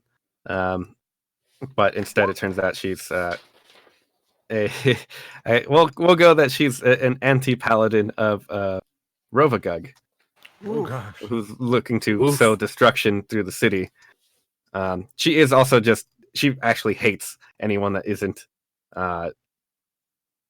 one of these less common ancestries. So anyone that is a non-core ancestry, she straight up hates because she's just flat out racist, evil Or anyone person. who's a core ancestry. Yes, she hates. Yeah, sorry. Yes, she hates all the core ancestry. Just a flat out evil, racist person. But Ryan, Yes. I assume that Osris maybe tries to talk to her in some capacity to figure out. He why tries this to talk to her in every capacity. All right. So what just happened there? And in speaking with you, she has there's just a bit of kind of one of those twinkle in an eye that kind of suggests maybe she's grown to understand that what she's done is wrong, but would be on the long to redemption, which first begins with her accounting for her crimes. But it seems like you've been able to get through to her about, hey, I don't think you should do this. These are terrible, evil things that you're doing. And, Here's a long list of people you know that I could have killed but didn't. Yes, and when the time comes, a lot of these, like the rat folk and the cat folk that were in the alley, kind of expressed, oh, they were kind of just in it for. We were told we could get money, and didn't even realize that it would end up hurting so many people in the long run. Once they come to, this is the first they've heard of the explosion and what all came with it. Well, I know an exploded building that can use some rebuilding. Mm-hmm. Yeah. So, once Ondrea is defeated, the Ancestry Persecution Gang is quickly disbanded. You end up rounding up everyone who you could find at that point, and turning the survivors into the guard, which is pretty much all of them, except for, I guess, that Dampier that couldn't be restored because how negative healing works. And you receive an official writ of gratitude, but perhaps more importantly, you are also offered an opportunity to put down roots in the city. If you like, you are offered the chance to take up ownership of this tavern. Where? Yeah. Where? Yeah. Roots? Totally. Yes. I mean, there's already a big fighting ring. You've got the big circles on the ground, like, Yeah. obviously. Yeah.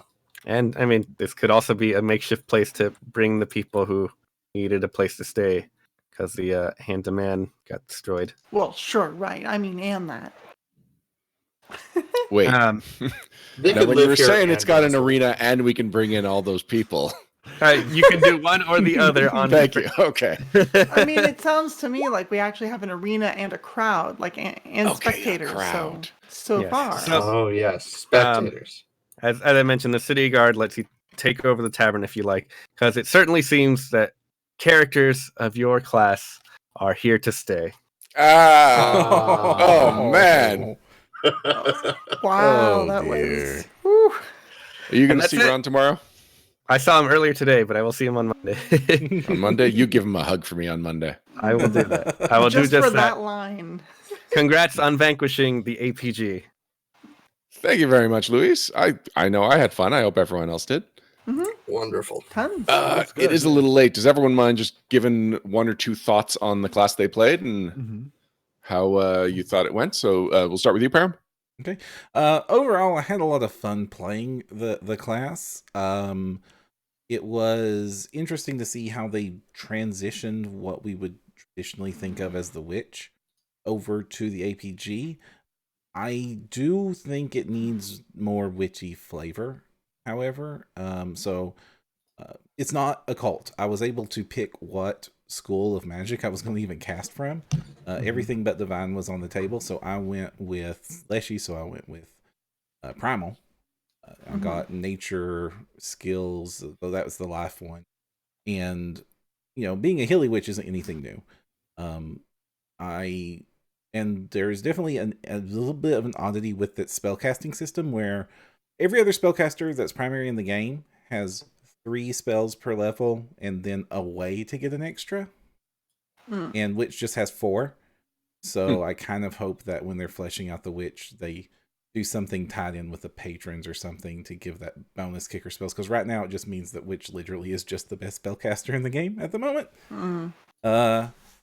Fun times, but I kind of felt like I was any other primal spellcaster. I just want more. I want more witchy in my witch. But it does, the Hexus focus spells is totally a success. And the buffed up patron, which I didn't really get to use very much of, but the witch's patrons have more powers than the familiar. So fantastic stuff. I overall had a good deal of time. I just want more flavor added to the class to flesh it out. I also thought they were getting rid of the positive hexes, but that was basically all you were throwing around, right? Yeah, my hex is just give you fast healing too, as long as I sustain it up to a minute. So lots of giggling. I appreciated that, but I just maybe I misunderstood something from the when we had Liz on last episode. But I thought specifically the goal was to make hexes feel hexy. Right. Well, I don't know if that might be the goal, but that was definitely not what was happening. All right, Alex, investigator. So overall, I enjoyed the investigator. I have a lot of experience with the investigator in first edition. I'm actually getting ready to play my 18th level investigator and passing the torch at PAX Unplugged in a few weeks. Wow. Yeah. So I came in here with like a lot of expectation on what the investigator is, and overall, I think that it works pretty well. Studied Strike is a lot more consistent in second edition. It feels like you get it all the time, and being able to use your skill checks to do it is fun. I really enjoyed that part. One thing I didn't realize literally until the last round we had is that my study the opponent ability is a free action if they relate to my case, but it never occurred to me to check the description line because it wasn't on that original line that tells you what the action is. I think that I don't know if there are any other abilities in the core rulebook or other books that have a varying action based on specific events or triggers, but I feel like they should put the fact that it could be it's an action or a free action in the header. I mean, that would help me remember personally, but maybe I just need to get good. I would draw your attention to like, how can I make it a free action? Yeah, exactly. Yeah. So I kind of thought that one place where this class hurts is that it has to do extra stuff to get to the roguey damage, and it's very skill focused. But when I was rolling skill checks, that +1 bonus isn't very meaningful. Like, I don't feel like I was rolling better at the case than anybody else, which I kind of feel like is a problem. I almost wish instead of giving me a bonus, they gave me some other benefit, like, you get to roll your die twice, or something else that was balanced. That Do you miss something like the inspiration die? Oh my gosh, I miss it so much. Like Oh. I know that circumstance bonuses in this game are balanced around capping at 4, so that they just let me roll a d4 and add it. Yeah. But I definitely think the investigator, it needs to have its skills feel more meaningful on things related to its investigation, because I did not really feel that much better. And I think that's a problem with a class that's supposed to be like the authority at this skill. I'm a little worried that the general consensus of the rogue being the skill monkey is going to get in the way of the investigator being good in its niche, and I hope that's not the case. But overall, I liked it, except for those two things. Vanessa, your lucha buckler. Yeah, so she was doing pretty good. One of the challenges I had was that I really like dex-based fighters, and so swashbuckler really was appealing to me. But then looking at the gymnast, all of the maneuvers that you get to do are all athletics, they're all strength, and nothing changes that.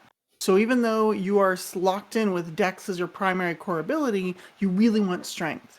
And the only thing dex gives me is attack with in this case unarmed strikes or a weapon. But if I plan on doing a lot of shoves and grapples and trips, my weapon's really not important, and so I'm still stuck with strength. So that was kind of a challenge. I further challenged myself by doing a halfling, who I think is just conceptually they're really spry and springy and they should make a great gymnast. Again, it's not about acrobatics for gymnasts, it's about athletics, and I have a dump on strength. So I had to end up doing that trick with Ancestry where you take -2 to 2 different stats and then add 2 again to pay off your penalty and all that jazz. I know it well. So I ended up... and what's that? I know that trick well. Yeah, I'm sure you do. So I ended up with a 16 strength and an 18 dex. There's the math of it. But I felt like I really had to work super extra hard to make the class work. And even if I didn't start with that penalty and ended up with a 16, 18 strength dex, I would still not be as good as I can be at the main thing I'm trying to do. So that was a little frustrating. And I'm sure other swashbucklers, and we'll hear from Dustin, feel the same, even if he got his charisma as high as he can go, because it's really a question of, do I want to be good at dex stuff or charisma stuff, right? In this case, it's dex stuff or strength. So it's a little weird. That said, the actual play style of it was a lot of fun. Because I bumped strength so much, my damage was through the roof, which it usually is anyway. Because if you're doing dex to hit all the time, you don't get dex to damage. You're still doing strength. If you haven't boosted that real well, then you're really relying on those finishers for damage. Well, I had the die damage and the strength and the finisher, and all of a sudden that turned into, I really want to do combat maneuvers, but I should probably just be punching people. And that became sort of a weird dichotomy in my head as I realized I can dish out a ton of damage, but I kind of want to just keep doing combat maneuvers. So, Whereas Dustin, you had a more traditional swashbuckler. Yeah. Well, I mean, the if you call this the build that I wrote on my blog is the character I'm playing tonight, and it really, really comes online at level 5, but even now, it was fun to try the braggart. It did, like I thought it did, start a lot of combats where out of character I was feeling like, if people want to try diplomatize, I don't want to necessarily start the combat, but I'm supposed to use intimidate to start combats, which in most cases will immediately initiate the combat because you're threatening them, which wasn't a big deal. That's just a flavor thing, and that could be kind of fun too. There are ways you get around that. The big thing I found, which was very similar to all my first edition Dex fighters I've built, is I was very reaction starved. I always wanted to keep up my reaction for opportune parry, but half the feats at level 1 are reactions. Charmed Life is a reaction. I get Shield Block as another possible reaction. And whenever I use You're Next to get that free demoralize after taking someone down, every time I felt like, I should have just kept that up for a riposte. Plus, until level 5 or 6, you have no way to demoralize people you just demoralized. So, because of the cooldown. So, if you're fighting just one big enemy, you have your one opportunity to regain panache, and that's it. You could still, of course, move through their square, but you're going to try to specialize in intimidation, and it does have a cooldown. So that is a little bit of a hurdle to get over until you get to that level where whenever you finish somebody, they're no longer temporarily immune, unless you want to start intimidating allies. No, don't do that. I scare easy. I mean, I wouldn't mind because as long as I'm in a non-trivial combat, I can have fast healing. So bring on your intimidation, swashbuckler. Yeah, it would be great if there was someone in the party immune to fear that I could just be like, hey, I'm going to try to demoralize you to get back your panache, but odds are the GM would and should tell me, no, that doesn't work. So I like V, but like V, I chose an ancestry that had a penalty in my class's key ability. I took dwarf, even though that has a charisma penalty, because I wasn't planning on doing any offensive spells, and like this played incredibly well. I was so happy with this oracle. Yes, technically a caster, which I am not a big fan of, but it felt a lot more like a divine magus, and I liked it very much. I liked that in that first combat, if I was just playing a fighter, I would have just spent the first round running and probably the second round running. But the fact that I could actually bump up my running with a spell and then start thinking like a fighter again, like this is probably my favorite second edition experience, and I hope they don't change anything to the battles, whatever it is, the battle mystery oracle. This was just amazing. Yeah, I was worried you were really gonna hate because all the melees were snatched up immediately, and it was basically you were gonna play Oracle or Witch, and I know how much you hate casters, so I was really worried this would be a bad negative experience for you. Right, and it's I know that Luis, you didn't have as much fun as we hoped we would at PaizoCon when I was playing that cleric, but now I really like that as the counterpoint to this, because this was great. This is better than when I played an Oracle in first edition in Hell's Rebels. This is better than when I played a second edition cleric. I really enjoyed this. Can I ask a question, Ryan? Yep. What did you think of the curse? I liked it. I know that some people are hoping that they uncouple curses from the mysteries, but the fact that what I am good at is also something that I can hamper myself with in a variety of ways. Like, it was a very layered option, and in my particular character's case, which I came up with the character's concept before I really dove into the mechanics of it, so I was glad that one of the three mysteries in the playtest was battle, and so I could do the character that I had in mind. It happened to work for me. Whereas I think if I was going at this more mechanically, I might be a little more nitpicky with how the curse works. And actually, I did not expect to go so high so often with that curse, but it allowed me to do like mini novas. But if I had tried to do that same trick more often, I would have just been out of the entire scenario. All right, Luis, any final thoughts as the GM of us playing all these new characters? I mean, it was pretty fun. I feel like everyone got to do things that read as witch or investigator or swashbuckler, or even though the oracle felt more like a war priest than anything else. But that's exactly what your mystery is. Great. I mean, like I mentioned, I joked earlier that you ended up being the tank because you got. I could see your hit points all the time, right? So you got down to half your hit points several times. It felt. You took quite a bit of damage a bunch of times, and you got critical a bunch of times. And I never had to heal myself. Like, even if no one else in the party was healing me, I could have dealt with that. And just seeing that all in play felt like it was working well. It feels like there's a at least decent foundation for all the classes. I'm sure the design team will be able to take your feedback and everyone else's feedback to just make a far better class. We'll see. I literally don't know what they're planning to do with the classes because that's not even where I work on the team. So it will be a mystery to me as well.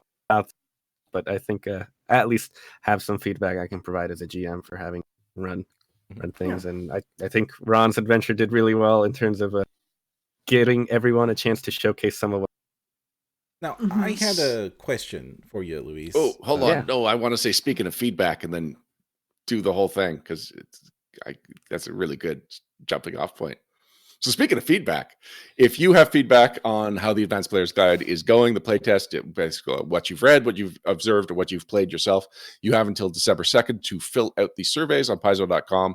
You can follow the links there. There's a very specific link that you want to go to, but right on the front page, one of the featured box is the Advanced Player's Guide playtest.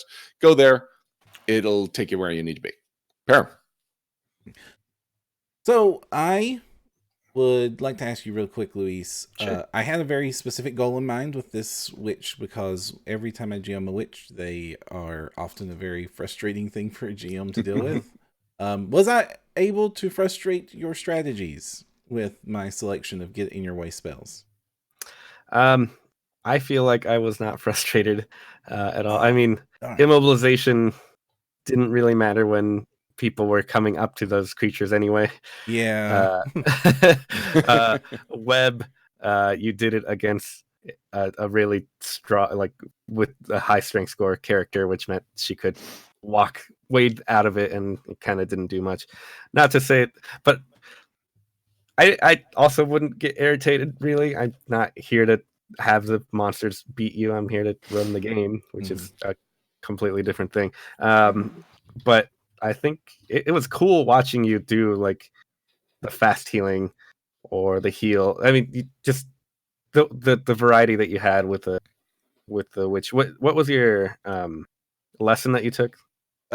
Life. But so that was the primal. Sounds so deep. Yeah. Yeah.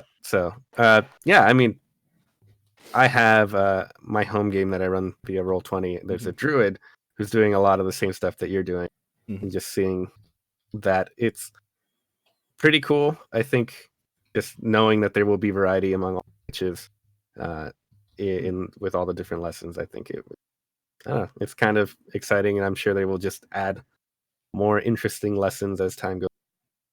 More stuff. I know they're planning to add more feats for all the classes on the final book gets released. So just doubling all those options or whatever that might be, it's going to make even more interesting stuff. And you were doing more than just healing, mobilizing.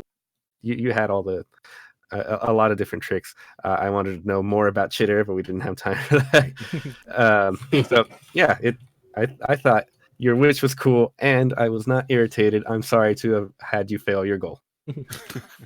I was irritated because no direction was on my spell list, and you just kept saying how close and convenient everything we were going to was. On that note, thank you for joining us for Explore and Encounter, Vanquish the APG. Thank you to Ron Lundeen, the writer, Luis, our GM, and Perram, Alex, Vanessa, and Dustin for joining us. I guess by us, I mean me as players. Until next time, if you want to find the path, you need no direction.